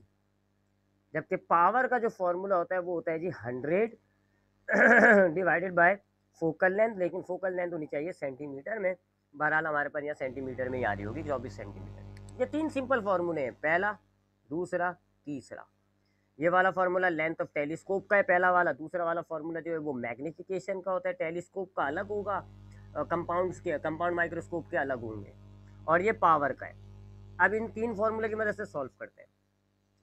देखिए जी, सबसे पहले हम क्या करेंगे, सोल्यूशन लाते हैं जी। यहाँ पर हमें पावर बतानी है जी, सबसे दोनों की पावर, ठीक है, एक ये बतानी है, एक ये। हम क्या करेंगे, पावर मालूम करने के लिए हमें चाहिए जी फोकल लेंथ, ठीक है ना। पावर के फॉर्मूले को आप देखो, क्या चाहिए आपको, फोकल लेंथ, और फोकल लेंथ तो नहीं थी जी। तो अब हमें इन दो फॉर्मूलों को यूज़ करके फोकल लेंथ निकालनी है, ठीक है। एल भी दिया हुआ है, हमें एम भी दिया हुआ है। इन दो फॉर्मूलों को यूज़ करके हम ये दोनों फोकल लेंथ निकालेंगे, फिर इन दोनों की फोकल लेंथ से दोनों की पावर मालूम करेंगे। सबसे पहले हम ये वाला फॉर्मूला लेते हैं जी, मैग्निफिकेशन वाला। मैग्निफिकेशन का फॉर्मूला क्या है, F O divided by F E. अब इसके अंदर हम मैग्निफिकेशन डालते हैं जी, कितनी दी हुई है, 5 is equals to F O divided by F E. F E divide हो रहा है, 5 के पास जाके मल्टीप्लाई हो जाएगा, तो एफ ओ क्या हो गया जी, F O is equals to 5 F E. ये हमने एक इक्वेशन बना ली, इक्वेशन नंबर 1 कह लेते हैं इसको आप, ठीक है। तो हमने क्या किया, मैग्निफिकेशन का फॉर्मूला लिया, मैग्निफिकेशन 5 डाला, एफ ई 5 के पास ले जाके मल्टीप्लाई करा के पहली इक्वेशन बना दी। अब ये हमने मैग्निफिकेशन का फॉर्मूला यूज़ किया था, अब हम लेंथ वाला फॉर्मूला यूज़ करेंगे। Length is equal to F O यानी फोकल ऑब्जेक्टिव की फोकल लेंथ, और एफ ई यानी आई पीस की फोकल लेंथ। वैल्यूज़ डालते हैं जी, लेंथ हमारे पास है 24, ठीक है जी। अच्छा, एफ ओ हमने इक्वेशन 1 में बनाई है कितनी, 5 एफ ई, तो ये एफ ओ की जगह हम डाल देंगे 5 एफ ई प्लस एफ ई, ठीक है जी। अब इन दोनों को ऐड करते हैं जी, 24 तो एज इट इज़ हो गया, ये 5 + 1 6 एफ ई हो जाएगा। 6 मल्टीप्लाई हो रहा है, इधर आके डिवाइड हो जाएगा, 24 डिवाइडेड बाय 6, 6 1 6 4 ज़ा 24, 6 4 ज़ा 24 होता है ना, ठीक है जी। एफ ई कितना आ गया, 4 सेंटीमीटर। एक फोकल लेंथ आपके पास आ गई, ठीक है जी। Focal length of eyepiece आपने निकाली, तो आपने मैग्निफिकेशन का फॉर्मूला लिया, उसमें वैल्यू डाली, एक इक्वेशन बनाई। लेंथ का फॉर्मूला लिया आपने, उसमें वैल्यू डाली, आपने एफ ई कैलकुलेट कर लिया। Focal length of eyepiece आपके पास आ गई। ठीक है, मैं यहाँ मेंशन कर देता हूँ इसको डिफरेंट कलर में। ठीक है जी, focal length of eyepiece हमारे पास कितनी आई है जी, 4 सेंटीमीटर। अब बारी है जी दूसरी फोकल लेंथ निकालने की, एफ ओ। तो उसके लिए हम ये फर्स्ट इक्वेशन लेंगे जी, ये जो हमने फर्स्ट इक्वेशन बनाई थी ना, इसी को ले लेते हैं और इसमें वैल्यू डाल देते हैं। F O is equal to F E 5। ठीक है जी, एफ ई हम मालूम कर चुके हैं जी, मल्टीप्लाई बाय कितना है एफ ई 4, और ये क्या हो गया जी, एफ ओ आ गया 5 4 ज़ा 20 सेंटीमीटर। दोनों की फोकल लेंथ आपने निकाल ली। ठीक है, तो एफ ई भी हमारे पास आ गया और अब एफ ओ भी हमारे पास आ गया 20 सेंटीमीटर। अब हम पावर कैलकुलेट कर सकते हैं। तो पावर मैं यहाँ साइड में करता रहता हूँ, यहाँ पे कर लेता हूँ, चले यहाँ पे कर लेता हूँ। अब पावर कैलकुलेट करते हैं जी, सबसे पहले हम पावर ऑफ ऑब्जेक्टिव निकाल लेते हैं। 100 डिवाइडेड बाय ऑब्जेक्टिव की पावर निकाल रहे हैं, तो ऑब्जेक्टिव की फोकल लेंथ देंगे 20। 0 से 0 कटा, 2 और 2 5, पावर ऑफ ऑब्जेक्टिव कितना हो गया 5 डायोप्टर इसका यूनिट होता है। ठीक है जी, एक आंसर आ गया। अब हम निकालते हैं पावर ऑफ आई पीस। क्या फॉर्मूला होगा, 100 divided by focal length of eyepiece which is 4। तो 4 1 4, 4 2 8, 4 5 20। पावर ऑफ आई पीस भी हमारे पास आ गई 25 डायोप्टर। दोनों पावर्स आ गई, आपका आंसर बन गया। ठीक है, तो इजी न्यूमेरिकल है। आगे बढ़ते हैं जी जल्दी जल्दी से, दो हो गए, तीसरे न्यूमेरिकल पे आते हैं। तीसरा न्यूमेरिकल नहीं है, ये डेरिवेशन है। What is conservative field, prove that gravitational field is a conservative field. बहुत ही इंपॉर्टेंट क्वेश्चन है, इसको लाजमी अटेम्प्ट करिएगा। अभी रिवाइज करें, पेपर जब सॉल्व करें तो ये लाजमी दीजिएगा। चैप्टर 8 से इसका ताल्लुक है, work energy and power. State and prove law of conservation of angular momentum, ये चैप्टर 5 से है जी। अभी इसको आप छोड़ दें, जब हम चैप्टर 5 पढ़ेंगे तब आप इसको अटेम्प्ट करिएगा। अभी इसको आप छोड़ दें, वैसे चैप्टर 5 का है, हम पढ़ लेंगे इसको। अगला है जी एक न्यूमेरिकल, ये चैप्टर 9 से है जी, हमने तो अभी रिसेंटली किए, चले चेक कर लेते हैं। 275 fringes are passed through a reference point when a movable mirror of Michelson interferometer is moved by 0.088 millimeter. Find the wavelength of light in degree Angstrom. Michelson interferometer वाला न्यूमेरिकल है जी, इसकी equations आपको याद होनी चाहिए। 271 फ्रिंजेस हमारी पैदा हो रही है। तो नंबर ऑफ फ्रिंजेस जो है वो हम लिख देते हैं, n इज इक्वल टू कितनी थी, 271, 71 थी, 75 थी, हाँ 271। 275 fringes are passed through a reference point when a movable mirror of Michelson interferometer is moved by 0.08 mm। हमारे पास जो मिचेल्सन इंटरफेरोमीटर का जो मिरर है वो मूव कर रहा है जी 0.08 mm। अब ये जो मिचेल्सन इंटरफेरोमीटर को मूव करते हैं, इसको हम कहते हैं डी, याद होगा आपको। ठीक है जी, तो डी हमारे पास कितना दिया हुआ है, 0.08 मिलीमीटर। 0.08 मिलीमीटर, इसको हम सही कर देते हैं जी। तो 0.08 मल्टीप्लाई बाय मिलीमीटर की जगह आ जाएगा 10 की पावर -3। अब ये मीटर हो गया। ठीक है, तो ये 271 फ्रिंजेस थी, एन हमने लिख दिया 271। मिचेल्सन इंटरफेरो के मीटर को आपने जो है वो 0.08 mm मूव किया है, तो इसको हम डी कहते हैं। कहाँ गया, ये रहा, movable mirror of Michelson interferometer is move by 0.088। Find wavelength of the light in angstrom. आपको वेवलेंथ लाइट की मालूम करनी है, लेकिन किस में, इन अंगस्टन। अंगस्टन में आपको मालूम करनी है। चलें जी, फॉर्मूला क्या होता है मिचेल्सन इंटरफेरोमीटर का, D is equal to N lambda upon 2। ठीक है जी, इसको हमने वेवलेंथ मालूम करनी है, तो इसको वेवलेंथ का बनाते हैं जी। तो ये डी हो गया, 2 डिवाइड हो रहा है, उधर जाके मल्टीप्लाई हो गया, एन मल्टीप्लाई हो रहा है, उधर जाके डिवाइड हो गया। वैल्यूज डालते हैं जी, 2 मल्टीप्लाई बाय डी हमारे पास है 0.08 मल्टीप्लाई 10 की पावर -3 डिवाइडेड बाय एन हमारे पास है 271। ठीक है जी, अब इन तीनों वैल्यूज़ को मल्टीप्लाई डिवाइड करते हैं जी। सबसे पहले हम 2 को मल्टीप्लाई करते हैं 0.08 से। ठीक है जी, और डिवाइड करेंगे हम इसको 271 से। आय हाय, एरर आ रहा है। चलें जी, अब हमें इसको एरर आ रहा है, इसका मतलब है हमें नीचे वाली जो वैल्यू है थोड़ी बड़ी है, इसको साइंटिफिक नोटेशन से सुधार देते हैं। तो 2 और 0.08 को मल्टीप्लाई कर देते हैं। 2 और 0.08 जब मल्टीप्लाई होता है तो ये आ जाएगा 2.16। ठीक है जी, मल्टीप्लाई बाय 10 की पावर -3। नीचे जो 271 है उसको हमने कर दिया 2.71। अब चूंकि हमने 0.1 के बाद था जी, यहाँ पर पॉइंट था और हम यहाँ पर ला रहे हैं, तो 2 डिजिट्स हम आगे कर रहे हैं, तो 10 की पावर हो जाएगी जी +2। अब आप 0.16 को डिवाइड कर सकते हैं जी, 0.16 डिवाइडेड बाय 2.71, तो आंसर आएगा आपका 0.059। 0.059 मल्टीप्लाई बाय 10 की पावर क्या हो जाएगी जी, -3। ये -2 जो है ऊपर आगे क्या हो जाएगा, +2 पर आगे क्या हो जाएगा, -2। और ये -3 -2 कितना हो जाता है, 0.059 मल्टीप्लाई बाय 10 की पावर -5। ठीक है जी, ये तो -5 हो गए। अब ये वेवलेंथ आ गया है, बट ये वेवलेंथ आपका है मीटर में, हमें चाहिए वेवलेंथ अंगस्टन। और अंगस्टन में आपको याद होगा, अंगस्टन के अंदर हमें यहाँ पर पावर चाहिए होते हैं 10 की पावर -10। ठीक है जी, -10 चाहिए होती है 5 है, यानी हमें 5 डिजिट जो है वो अब हमें इसको आगे मूव करना पड़ेगा। तो अब इस पॉइंट को, जैसे ये वैल्यू लिखी हुई है जी 0.059, कुछ भी नहीं होते तो हम जीरो लगा देते हैं, ऐड कर देते हैं जी बहुत सारे जीरो। अब ये पॉइंट यहाँ पर है, हमें इसको 5 डिजिट बाद यानी कि 1 2 3 4 5 यहाँ लाना है। ठीक है जी, 5 डिजिट बाद हमें यहाँ लाना है, तब हमारे पास 10 की पावर -5 आएगी। ठीक है जी, तो हम कर देते हैं अब इसको, तो हमारे पास नंबर क्या बन जाएगा, 5900। तो हमारे पास क्या हो जाएगा जी, 5900। ठीक है, पॉइंट यहाँ था, पहले यहाँ आया 1 2, फिर 9 के बाद आया 3, फिर एक और 0 4, फिर एक और 0 5। तो 10 की पावर क्या हो गई 5, चूँकि नंबर हमारा 0 पॉइंट है तो -5। और ये वाली जो -5 है इसको हाथ के हाथ ऐड कर देते हैं, ये हो जाएगा 5900 मल्टीप्लाई 10 की पावर -10 मीटर। अब इस -10 को हटा दोगे तो वेवलेंथ आपकी अंगस्टन में हो जाएगी, 5900 अंगस्टन।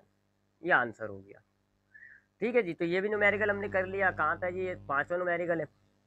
आगे आते हैं, इन how many times in a second does the space. ये वाला जो है ये आपका रिड्यूस हो चुका है स्पेसशिप आर्टिफिशियल ग्रेविटी ग्रेविटेशन वाले चैप्टर में, और आर्टिफिशियल ग्रेविटी का मुकम्मल टॉपिक आपके पास रिड्यूस हो गया, तो ये न्यूमेरिकल आएगा ही नहीं, तो इसको छोड़ देते हैं हम। 7 पे आते हैं, a mass at the end of a spring oscillate with a period of 0.4 second. ये वेव मोशन एंड साउंड वाले चैप्टर से हो गया। एक मास एक स्प्रिंग पे जुड़ा हुआ है और ऑसिलेट कर रहा है, ये टाइम पीरियड दिया हुआ है 0.4 second. Find acceleration when the displacement is 6 centimetre. Acceleration आपको मालूम करनी है, डिस्प्लेसमेंट आपको दिया हुआ है 6 सेंटीमीटर का। ठीक है जी, तो ये वो वाला न्यूमेरिकल है जिसमें हॉरिजॉन्टल स्प्रिंग होता है।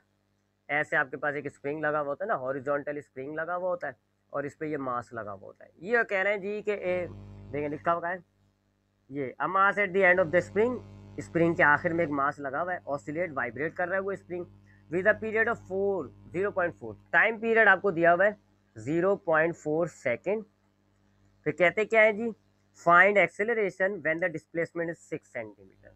एक्सेलरेशन आपको मालूम करनी है, जबकि डिस्प्लेसमेंट जो है यानी एक्स जो है वो कितना है 6 centimetre. Let me again confirm, yes 6 centimetre.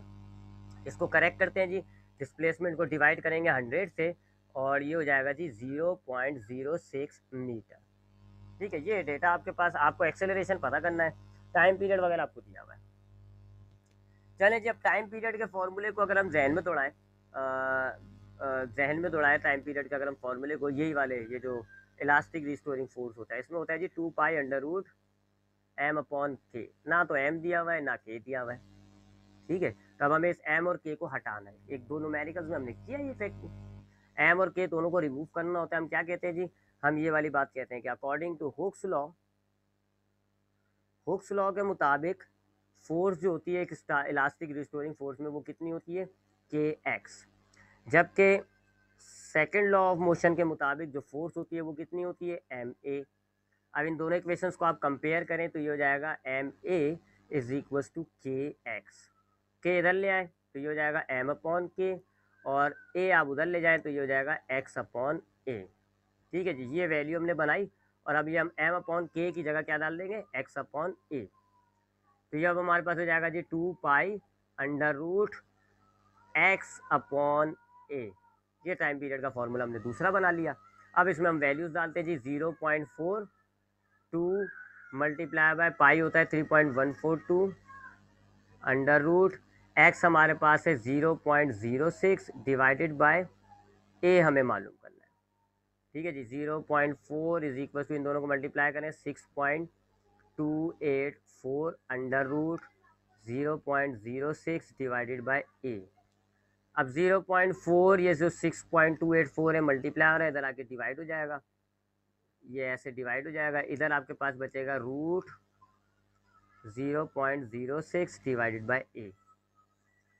अब ये डिवाइड करें जी, 0.4 को डिवाइड कर दें 6.284 से, 284 से, तो आंसर आएगा आपके पास 0.063, 0.063, और इधर आपके पास क्या बचेगा, अंडर रूट 0.06 डिवाइडेड बाय ए। अब आपने ये रूट खत्म करना है जी, स्क्वायर लेंगे दोनों तरफ का, यहाँ तो स्क्वायर से रूट कट जाएगा, क्या बचेगा 0.06 डिवाइडेड बाय ए, जबकि 0.063 जो है 0.063 इसका स्क्वायर कर लेते हैं, तो 0.063 का स्क्वायर होता है 0.0039, 0.0039। अब इसको रीअरेंज करें, a is equal to 0.06 divided by 0.0039, दोनों वैल्यूज को डिवाइड कर देते हैं जी, 0.06 डिवाइडेड बाय 0.0039, आंसर आएगा 15.38, ये एक्सेलरेशन हो गई 15.38 मीटर पर सेकेंड स्क्वायर। ऐसा न्यूमेरिकल हमने करा हुआ है, ये वही चीज़ है जी, आपको अगर असाइनमेंट न्यूमेरिकल्स क्लासेस के न्यूमेरिकल्स बुक के आखिर में जो न्यूमेरिकल्स हमने चैप्टर के एंड में जो न्यूमेरिकल सॉल्व किया असाइनमेंट की है, तो आप देख रहे हो ज़्यादातर असाइनमेंट की ही कहानियाँ चलती आ रही है। ये हमने किया है जी कौन सा, क्वेश्चन नंबर 7। आगे आते हैं जी क्वेश्चन नंबर 8।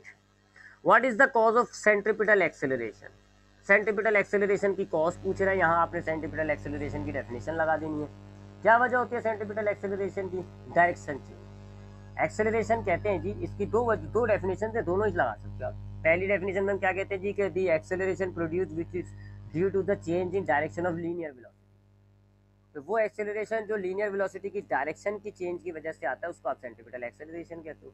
तो इसका जवाब आप वो डेफिनेशन भी दे सकते हो, वो वाली डेफिनेशन भी दे सकते हो कि फोर्स प्रोड्यूस एक्सेलरेशन, तो सर्कुलर मोशंस में हमारी जो फोर्स होती है सेंट्रीपिटल फोर्स, तो वो एक और एक्सेलरेशन पैदा करती है, उसको हम कहते हैं सेंट्रीपिटल एक्सेलरेशन। तो इसमें आपने व्हाट ये है ना, व्हाट इज द कॉज, असल में ये पूछा व्हाट इज सेंट्रीपिटल एक्सेलरेशन, आप यहाँ सेंट्रीपिटल एक्सेलरेशन की डेफिनेशन ठोक दें। आगे क्या है, drive an expression for centripetal acceleration, यानी कि ए सी की आपको इक्वेशन ड्राइव करनी है, तो ये डेरिवेशन है, ये कर लिएगा आप। A uniform ladder having length, इस ये 5वें चैप्टर का न्यूमेरिकल है, अगेन 5वें चैप्टर का अभी हम हाथ भी नहीं लगा रहे, इसको छोड़ देते हैं, आगे बढ़ते हैं। In a game of cricket why it is, अभी एक रीजन है, in a game of cricket why is it easy to catch a ball of high trajectory. Cricket के गेम में हाई ट्रिजेक्ट्री वाली बॉल को कैच करना आसान क्यों होता है। अब इसका जवाब क्या है जी, हमारे पास ये जी, क्रिकेट की बॉल जब क्रिकेट में शॉट लगाया जाता है ऐसे बॉल जाती है, यानी प्रोजेक्टाइल मोशन है, ठीक है, क्रिकेट में प्रोजेक्टाइल मोशन इंक्लूड हुआ होता है। और अभी हमने बात की जी, ये लेते हैं, अभी हमने बात की कि हमारे पास मैक्सिमम रेंज जो होती है वो कब होती है जी, जब हमारे पास एंगल जो है वो 45 होता है। अब अगर हम एंगल को इंक्रीज करते हैं तो हाइट इंक्रीज हो जाती है और रेंज कम हो जाती है, और एंगल इंक्रीज करोगे तो आपकी हाइट और बढ़ जाएगी, रेंज और कम हो जाएगी। इसी तरह अगर आप एंगल को डिक्रीज करोगे तो आपकी हाइट कम होगी लेकिन रेंज आपकी कम ही होती है। तो जितना आप इन्होंने क्या पूछा है जी, सवाल क्या था, मैं तो सवाल ही ध्यान से निकल गया। इन गेम ऑफ, हाँ, कि आपके पास क्रिकेट के गेम के अंदर आसान क्यों होता है जी हाई ट्रेजेक्ट्री वाली बॉल पकड़ने का। हाई ट्रेजेक्ट्री का मतलब हो गया ये वाली हाइट, यानी कि जो बहुत ऊपर जा रही है, जिसकी ट्रेजेक्ट्री कहते हैं इस पाथ को, जिसका पाथ लंबा हो, उस बॉल को कैच करना आसान क्यों होता है, क्योंकि हाई ट्रेजेक्ट्री होगी। इसका मतलब है हाई ट्रेजेक्ट्री का मतलब होता है, हाई ट्रेजेक्ट्री होगी अगर, तो इसका मतलब क्या होगा कि टाइम भी ज़्यादा लगेगा कवर करने में, टाइम भी जो है वो इंक्रीज हो जाएगा, ठीक है। अब अगर आपको सोचो ना, ये वाली जो है मैक्सिमम रेंज, इसमें टाइम कम लगता है, हाइट आपने बढ़ा दी, आपने ट्रेजेक्ट्री बढ़ा दी तो टाइम ज़्यादा लगेगा। तो जितना आपका जो बॉल है हिट होगा, जितना लंबा उसकी ट्रेजेक्ट्री होगी, जितना लंबा उसका रास्ता होगा, उतना टाइम बढ़ जाता है, और जितना ज़्यादा टाइम होगा आपके पास फील्डर को, उतना मौका मिल जाएगा जी नीचे आके कैच करने का। तो अक्सर आप देखो, अक्सर हमारे यहाँ क्या होता है जी, हमारे पास अगर क्रिकेटर हिट करता है जी, ये आपकी बॉल गई, ये कैच नहीं हो पाएगा, क्यों, क्योंकि ये ज़मीन से ज़्यादा हाई ट्रेजेक्ट्री नहीं थी, कम टाइम मिला, इसलिए बंदा जो है यहाँ था ए पॉइंट पर, यहाँ नहीं आ पाया। लेकिन यही शॉट अगर वो ऐसे मारता तो अब ये हाई ट्रेजेक्ट्री हो गई, अब इस ए पॉइंट पे बंदे को पहुंचने के लिए टाइम मिल गया बी पॉइंट पर, वो आराम से आया, आराम से कैच कर लिया। तो हाई ट्रजेक्टरी वाले जो पाथ होंगे क्रिकेट में, उनमें ज़्यादा टाइम लगेगा, और ज़्यादा टाइम की वजह से फील्डर को मौका मिल जाएगा कि वो डिज़ायर्ड लोकेशन पे आके कैच कर ले। तो ये इसका रीज़न होता है कि जितनी ज़्यादा ट्रजेक्टरी होगी उतना टाइम इंक्रीज हो जाता है, और जितना टाइम इंक्रीज होगा फील्डर को उतना ही आराम से जो है उस जगह पर आकर कैच करने का मौका मिलता है। आगे आते हैं जी टू थिन कॉन्वेक्स लेंस। ये चैप्टर 10 की डेरिवेशन है, इसको भी आप छोड़ देते हैं, जब हम चैप्टर 10 की डेरिवेशन करेंगे तब हम इसको देखेंगे। अगला न्यूमेरिकल चैप्टर 9 से आ गया जी, diffraction grating produce third order spectrum. ये भी हम कर चुके हैं, तो कर लेते हैं एक दफ़ा और रिवाइज हो जाएगा, आप लोग भी करिएगा। डिफ्रैक्शन ग्रेटिंग बोला जा रहा है जी, इसका मतलब है ये डिफ्रैक्शन ग्रेटिंग वाला न्यूमेरिकल हो गया। प्रोड्यूस थर्ड ऑर्डर स्पेक्ट्रम, एक डिफ्रैक्शन ग्रेडिंग है, वो थर्ड स्पेक्ट्रम बना रहा है, तीसरा स्पेक्ट्रम बना रहा है, ये एन हो जाता है। Of the light of wavelength 7000 degree angstrom, जो आपकी लाइट यूज हो रही है वो 7000 डिग्री अंगस्टन यानी कि 10 की पावर -10 मीटर कर दिया मैंने डायरेक्टली। ठीक है जी, इसको और ज़रा अच्छा कर लेते हैं, तो 7 मल्टीप्लाई बाय 10 की पावर 3 हो जाएगा। यहाँ पे साइंटिफिक नोटेशन चलाया मैंने। ठीक है जी, और ये -10, अब ये क्या हो जाएगा, 7 मल्टीप्लाई 10 की पावर 3 -10, 7 मल्टीप्लाई बाय 10 की पावर -7 मीटर। ठीक है, तो मैंने नंबर को और छोटा कर दिया। तो एक डिफ्रैक्शन ग्रेटिंग है जी आपके पास, वो थर्ड ऑर्डर स्पेक्ट्रम बना रहा है जी। लाइट जो यूज़ कर रहा है वो 7000 डिग्री अंगस्टन है at an angle of 30 degree, ये एंगल हो गया। What is the grating element, तो एंगल हमें दिया हुआ है 30 डिग्री का, हमसे कह रहे हैं ग्रेटिंग एलिमेंट बताएं, तो ग्रेटिंग एलिमेंट को हम डी से डिनोट करते हैं, ये बताना है हमको। और क्या है जी, calculate the number of lines of grating per centimetre. Number of lines आपको पता करनी है जी, नंबर ऑफ लाइन्स आपको पता करनी है, इसको हम एन कहते हैं, एन हमें पता करना है। पर सेंटीमीटर है या पर मिलीमीटर है, पर सेंटीमीटर। ठीक है, और पर का मतलब होता है 1 सेंटीमीटर, तो ये लेंथ ऑफ ग्रेटिंग हो जाती है। आपने देखा था ये number of lines of grating per centimetre से हम नंबर ऑफ लाइन्स और ग्रेटिंग पता करते हैं। तो नंबर ऑफ लाइन तो हमारे पास मालूम करनी है, जबकि लेंथ ग्रेटिंग की कितनी हो गई, पर सेंटीमीटर। एल से हम इसको डिनोट करते हैं, पर सेंटीमीटर का मतलब हो गया 1 सेंटीमीटर, और 1 सेंटीमीटर को आप मल्टीप्लाई कर देंगे 10 की पावर -2 मीटर हो जाएगा। ये है जी डेटा। ठीक है जी, अब इसको सॉल्व करते हैं। सबसे पहले हमारे पास ग्रेटिंग का जो इक्वेशन होता है वो है N lambda is equal to D sine theta. Values डालते हैं, एन 3 है, मल्टीप्लाई बाय लैम्डा हमने चेंज किया हुआ है, ये रहा 7 मल्टीप्लाई बाय 10 की पावर -7। डी हमें मालूम करना है, साइन 30 एंगल हो गया। साइन 30 जो है वो 0.5 होता है, लेट मी चेक, या 0.5। अच्छा जी, 7 3 इन दोनों वैल्यूज़ को मल्टीप्लाई करें, 7 3 ज़ा 21, ये 21 हो गया, मल्टीप्लाई 10 की power -7 is equal to D multiply by ये साइन थीटा हो गया 0.5। इधर आगे डिवाइड कराएं इसको, 21 डिवाइडेड बाय 0.5 मल्टीप्लाई 10 की power -7 is equal to D. ठीक है जी, अब 21 को आप डिवाइड करेंगे 0.5 से, आंसर आएगा आपके पास 42। तो डी आपके पास आ गया जी 42 मल्टीप्लाई बाय 10 की पावर -7। ठीक है जी, ये आपके पास ग्रेडिंग एलिमेंट आ गया। अब हमें चाहिए जी एन, तो ग्रेडिंग एलिमेंट का एक और फॉर्मूला होता है जी, एल डिवाइडेड बाय एन। ठीक है जी, एन को, एन की इक्वेशन बनाए इसको, N is equal to L divided by D. L हमारे पास कितना है, 10 की पावर -2। ठीक है, ये वही है 1 मल्टीप्लाई बाय 10 की पावर -2, और डी कितना है जी 42 मल्टीप्लाई 10 की पावर -7।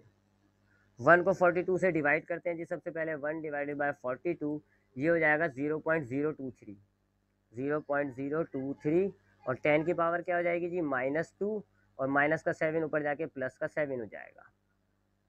0.023 मल्टीप्लाई बाय 10 की पावर प्लस माइनस माइनस होता है, 7 में से 2 निकालें, 6 7 5 बचेगा, प्लस का 5 बच गया।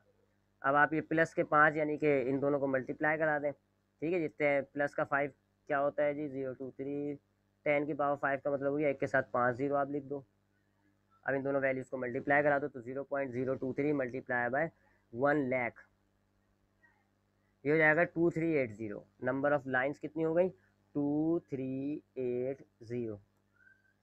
ठीक है जी, ये आपका दूसरा आंसर आ गया। ठीक है जी, तो ये न्यूमेरिकल्स भी हमने निपटा दिया। आगे बढ़ते हैं, कौन सा किया हमने, ये वाला किया है। ये वाला ना, अ डिफ्रैक्शन ग्रेटिंग। अब आते हैं जी अगले पे, वेक्टर वाला है ये। Two vector A and B such that magnitude of A 4, magnitude of B 6। आपसे कहा जा रहा है जी दो वेक्टर्स हैं, ए वेक्टर का मैग्नीट्यूड मॉडुलस में दिया हुआ है तो मैग्नीट्यूड होता है, ए वेक्टर का मैग्नीट्यूड कितना दिया हुआ है हमें 4, और बी वेक्टर का मैग्नीट्यूड हमें कितना दिया हुआ है 6। ठीक है जी, आगे बढ़ते हैं। टू वेक्टर्स है जी, दो वेक्टर हैं ए बी सच दैट, इस तरह के ए का मैग्नीट्यूड 4, बी का 6, एंड ए डॉट बी आपको दे रहे हैं 13.5। इन दोनों का जो डॉट प्रोडक्ट है यानी ए डॉट बी वो कितना है 13.5। ठीक है जी, आगे कहते हैं find the magnitude of difference of vectors. Find the magnitude of difference of vector, यानी डिफरेंस ऑफ वेक्टर के मैग्नीट्यूड पता करें।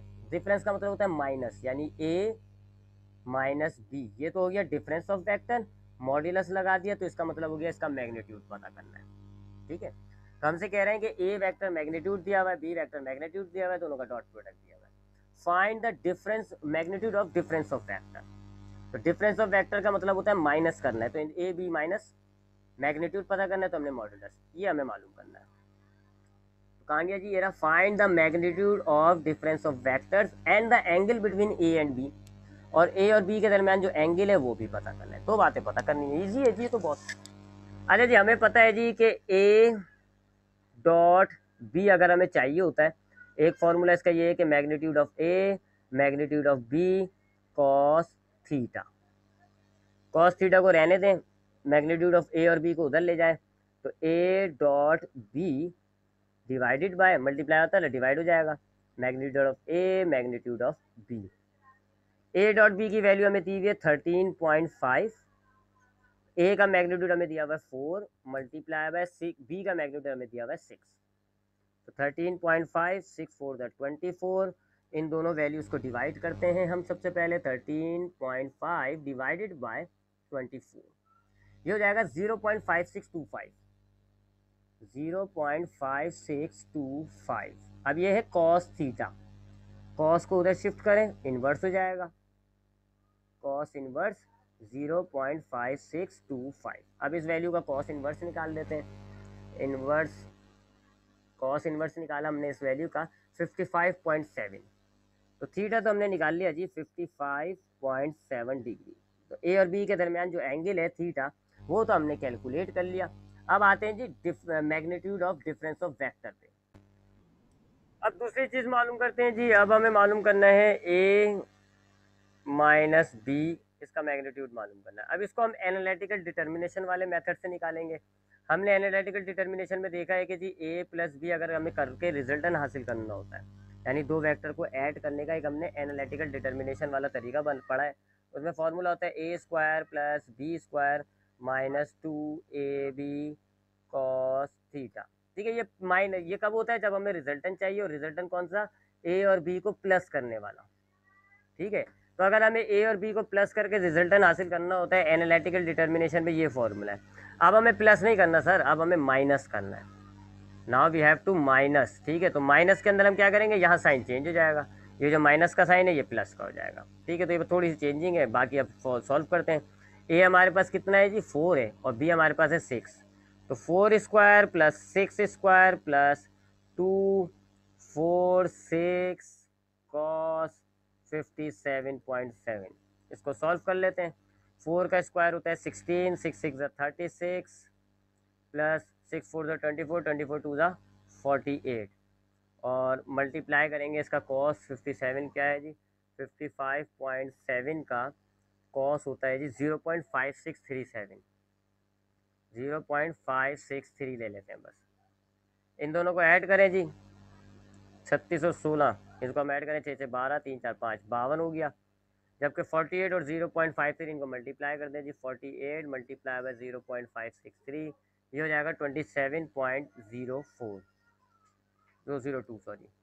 इन दोनों को ऐड कर दे जी, ये हो जाएगा 5 6 7 7 8 9, ये हो जाएगा 79.02। अब इसका आप रूट निकाल लो, 79.02 का स्क्वायर रूट होता है 8.88, तो ए माइनस बी आपके पास आ गया 8.88, 8.88, यह आंसर हो गया। नेक्स्ट आगे बढ़ते हैं, जल्दी जल्दी टाइम। अच्छा आगे बढ़ते हैं, कौन सा था, ये आगे है जी। A string 2 metre long and a mass of 0.004 kilogram is stretch horizontally by passing. अरे ये वाला न्यूमेरिकल जो है ये चैप्टर 8 से है। ये हमने न्यूमेरिकल किया हुआ है, इसको मैं आप पे छोड़ता हूँ, मैं थोड़ा सा आपको हिंट दे देता हूँ क्या है जी।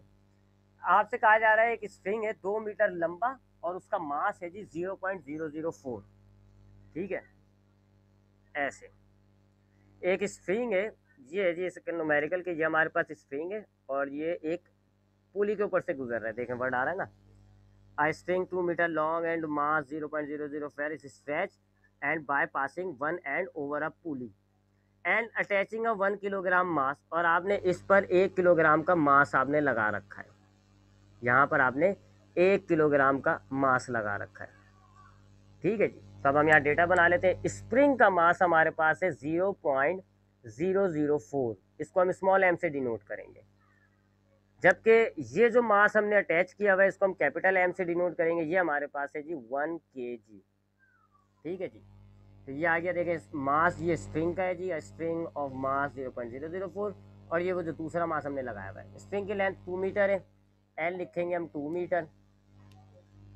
आगे क्या कहते हैं जी, find the speed of transverse wave, आपको स्पीड पता करनी है जी, ट्रांसवर्स वेव जो पैदा होंगी उनकी स्पीड्स बतानी है। And the frequency of second harmonic, और सेकेंड हार्मोनिक पे जो फ्रीक्वेंसी होती है वो बतानी है। ठीक है, ये है जी आपके पास डेटा।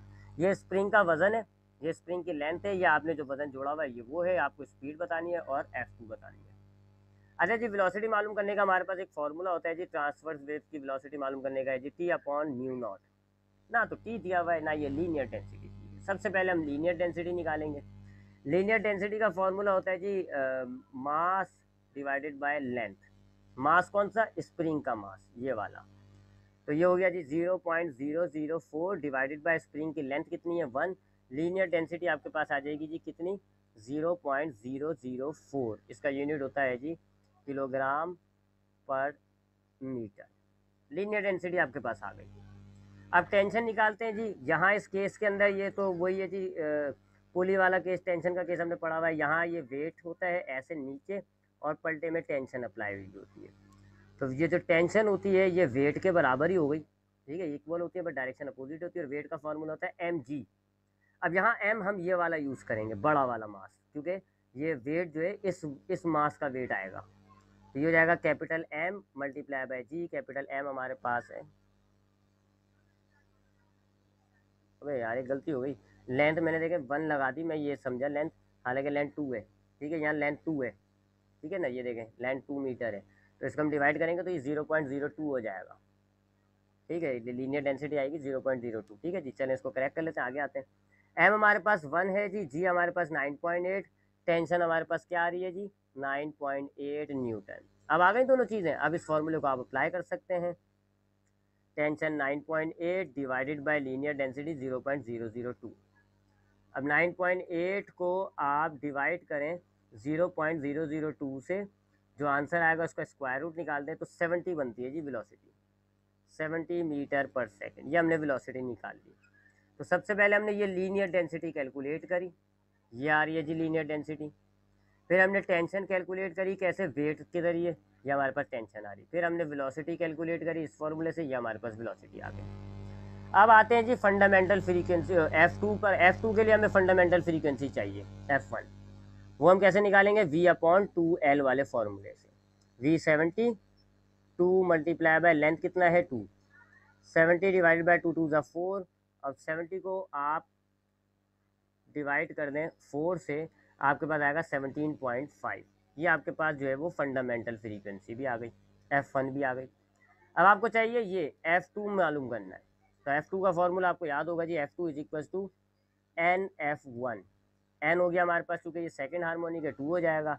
F1 हमारे पास है 17.5, तो 17.5 को मल्टीप्लाई कर देंगे 2 से, आपको आ जाएगी जी F2 मिल जाएगी आपको। सेकेंड हार्मोनिक कितनी है 35 हर्ट्ज। तो ये आपके 3 आपने आंसर निकाल लिया।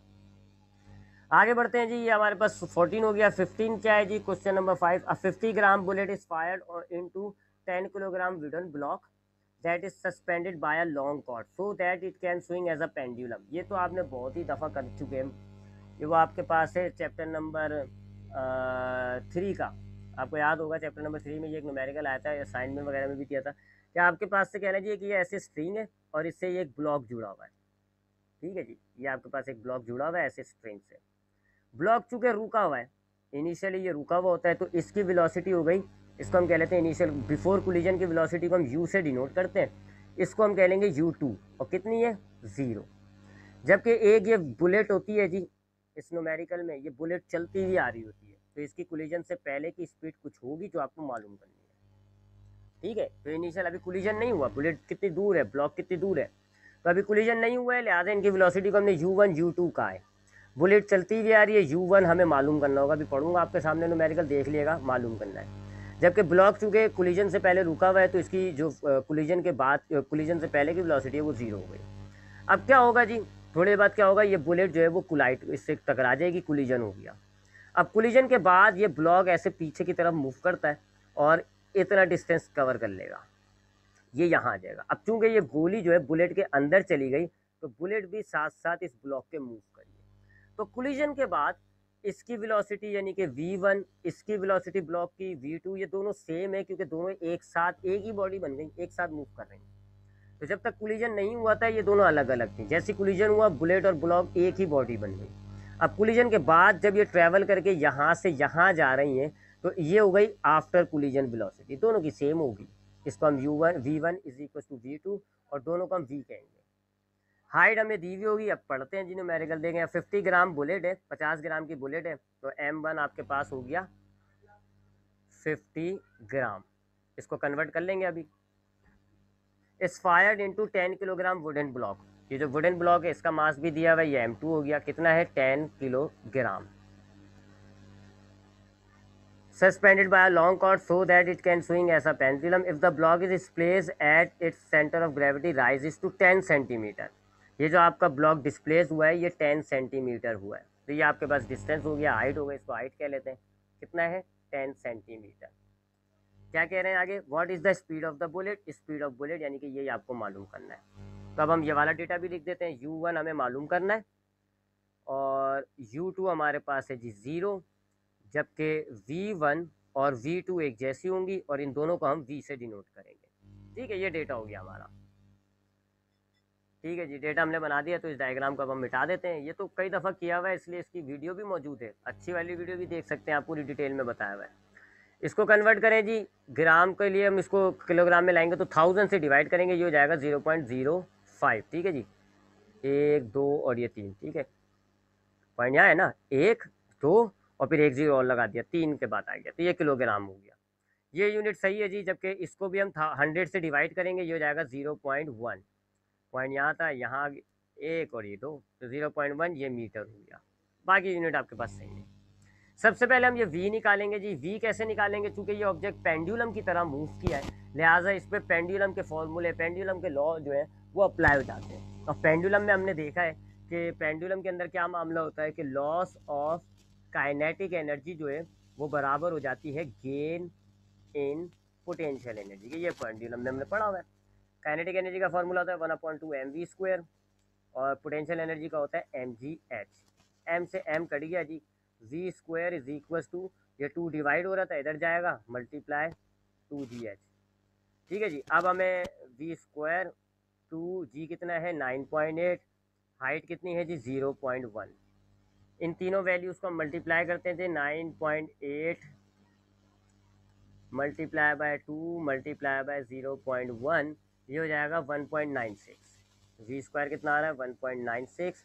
अब हम स्क्वायर रूट लेंगे जी दोनों साइड का, यहाँ रूट कट गया, v इज इक्वल टू, और ये 1.96 का स्क्वायर रूट निकालें 1.4 आ जाएगा।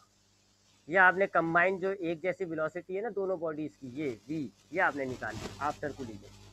अब हम वो फार्मूला लगाते हैं, m1 u1 plus m2 u2 equals to m1 v1 plus m2 v2।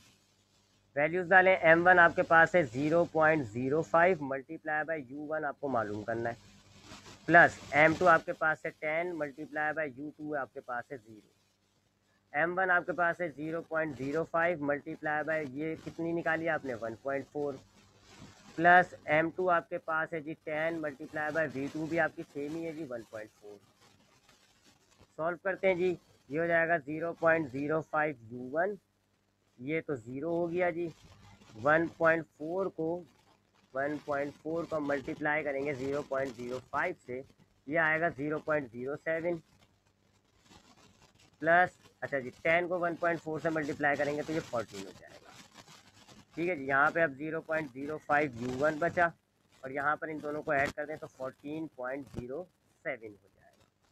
0.05 multiply हो रहा है, 14.07 के पास आएगा, डिवाइड हो जाएगा। 0.05 से डिवाइड करें u1 यानी स्पीड ऑफ द बुलेट आपको पता चल जाएगी।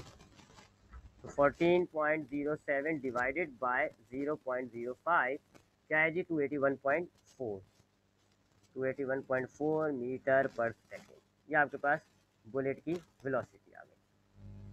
ये हमारे पास शॉर्ट क्वेश्चन लास्ट था भी। अब अगले आते हैं जी, लॉन्ग की तरफ आते हैं। Draw a level diagram of compound microscope, chapter 10 से इसका ताल्लुक है, डेरिवेशन है ये। इसको अभी आप फिलहाल छोड़ देंगे, रहने देंगे, जब मैं आपको ये चैप्टर पढ़ाऊंगा तब आप इसको करोगे अटेम्प्ट। फिर नीचे आ जाए जी डॉपलर इफेक्ट। डॉपलर इफेक्ट मैंने आपको पढ़ाया था, तब भी मैंने आपको बताया था, बहुत इंपॉर्टेंट चीज़ होती है, हमेशा आती है। तकरीबन 6 केसेस हमने पढ़े हैं इसमें, 6 में से 2 आ रहे होते हैं, तो इस बार आपको ये 2 दिए हैं। पहला देखें जी, listener move towards the stationary source, यानी जो आपका लिसनर है वो मूव कर रहा है, किस तरफ जा रहा है, सोर्स रुकी हुई है और उस तरफ जा रहा है। तो दूसरा केस जो है वो आपके पास क्या है, source move away from the stationary listener. Paragraph भी लिखोगे और ड्राइव भी करोगे दोनों की इक्वेशन, तो ये कर लिएगा आगे। उसके बाद चौथा सवाल देखें जी, Newton ring form drive an expression for the radius of nth bright ring. Newton ring का पूरा एक्सपेरिमेंट लिखना है, सब कुछ लिखना है, और ब्राइट रिंग का फॉर्मूला आपको बनाना है, डार्क रिंग का नहीं, ब्राइट रिंग का। और ब्राइट रिंग का आपको याद होगा n-1 lambda r under root, वो वाला फॉर्मूला आपको बनाना है। उसके नीचे आते हैं जी 4 का बी देखें, in how many ways can vector be added, कितने तरीकों से वेक्टर को ऐड किया जाता है। यहाँ पर आप बताओगे कि vectors can be added by lots of matter like head to tail rule, law of parallelogram, analytical determination by rectangular components. पर नाम लिखिएगा, बयान करने की जरूरत नहीं है। आगे कहते हैं 2 vectors P and Q R making angle theta 3 theta 2। 2 vectors आपको देना है, पी और क्यू, एंगल बना रहे हैं theta 3 theta 2 with x axis. Find the magnitude and direction of the resultant vector by rectangular component method. अब ये वही रेक्टेंगुलर कंपोनेंट मेथड हमने पढ़ा है ना चैप्टर नंबर 2 में। रेक्टेंगुलर कंपोनेंट मेथड हमने उसको वेरीफाई भी किया था। रेक्टेंगुलर कंपोनेंट मेथड क्या होता है कि अगर आपके पास 2 वेक्टर हैं, लेट्स से ए और बी, तो हम क्या करते हैं जी, इसके अंदर हम इनके कंपोनेंट्स बना लेते हैं। ए का कंपोनेंट हो गया ए एक्स ए वाई, बी का कंपोनेंट हो गया बी एक्स बी वाई। अब दोनों के ये एक्स कंपोनेंट को हम ऐड करेंगे, आर एक्स हो जाता है। दोनों के वाई कंपोनेंट को ऐड करेंगे, आर वाई हो जाएगा। फिर हम ये फॉर्मूला लगाते हैं रिजल्टेंट मालूम करने के लिए, under root R X square plus R Y square. और थीटा मालूम करने के लिए ये फॉर्मूला लगाते हैं जी, tan inverse R Y divided by R X. अब ये मामला प्रूफ करने के लिए हमने इसको प्रूफ किया था, बाकायदा एक बड़ी डायग्राम सी आई थी,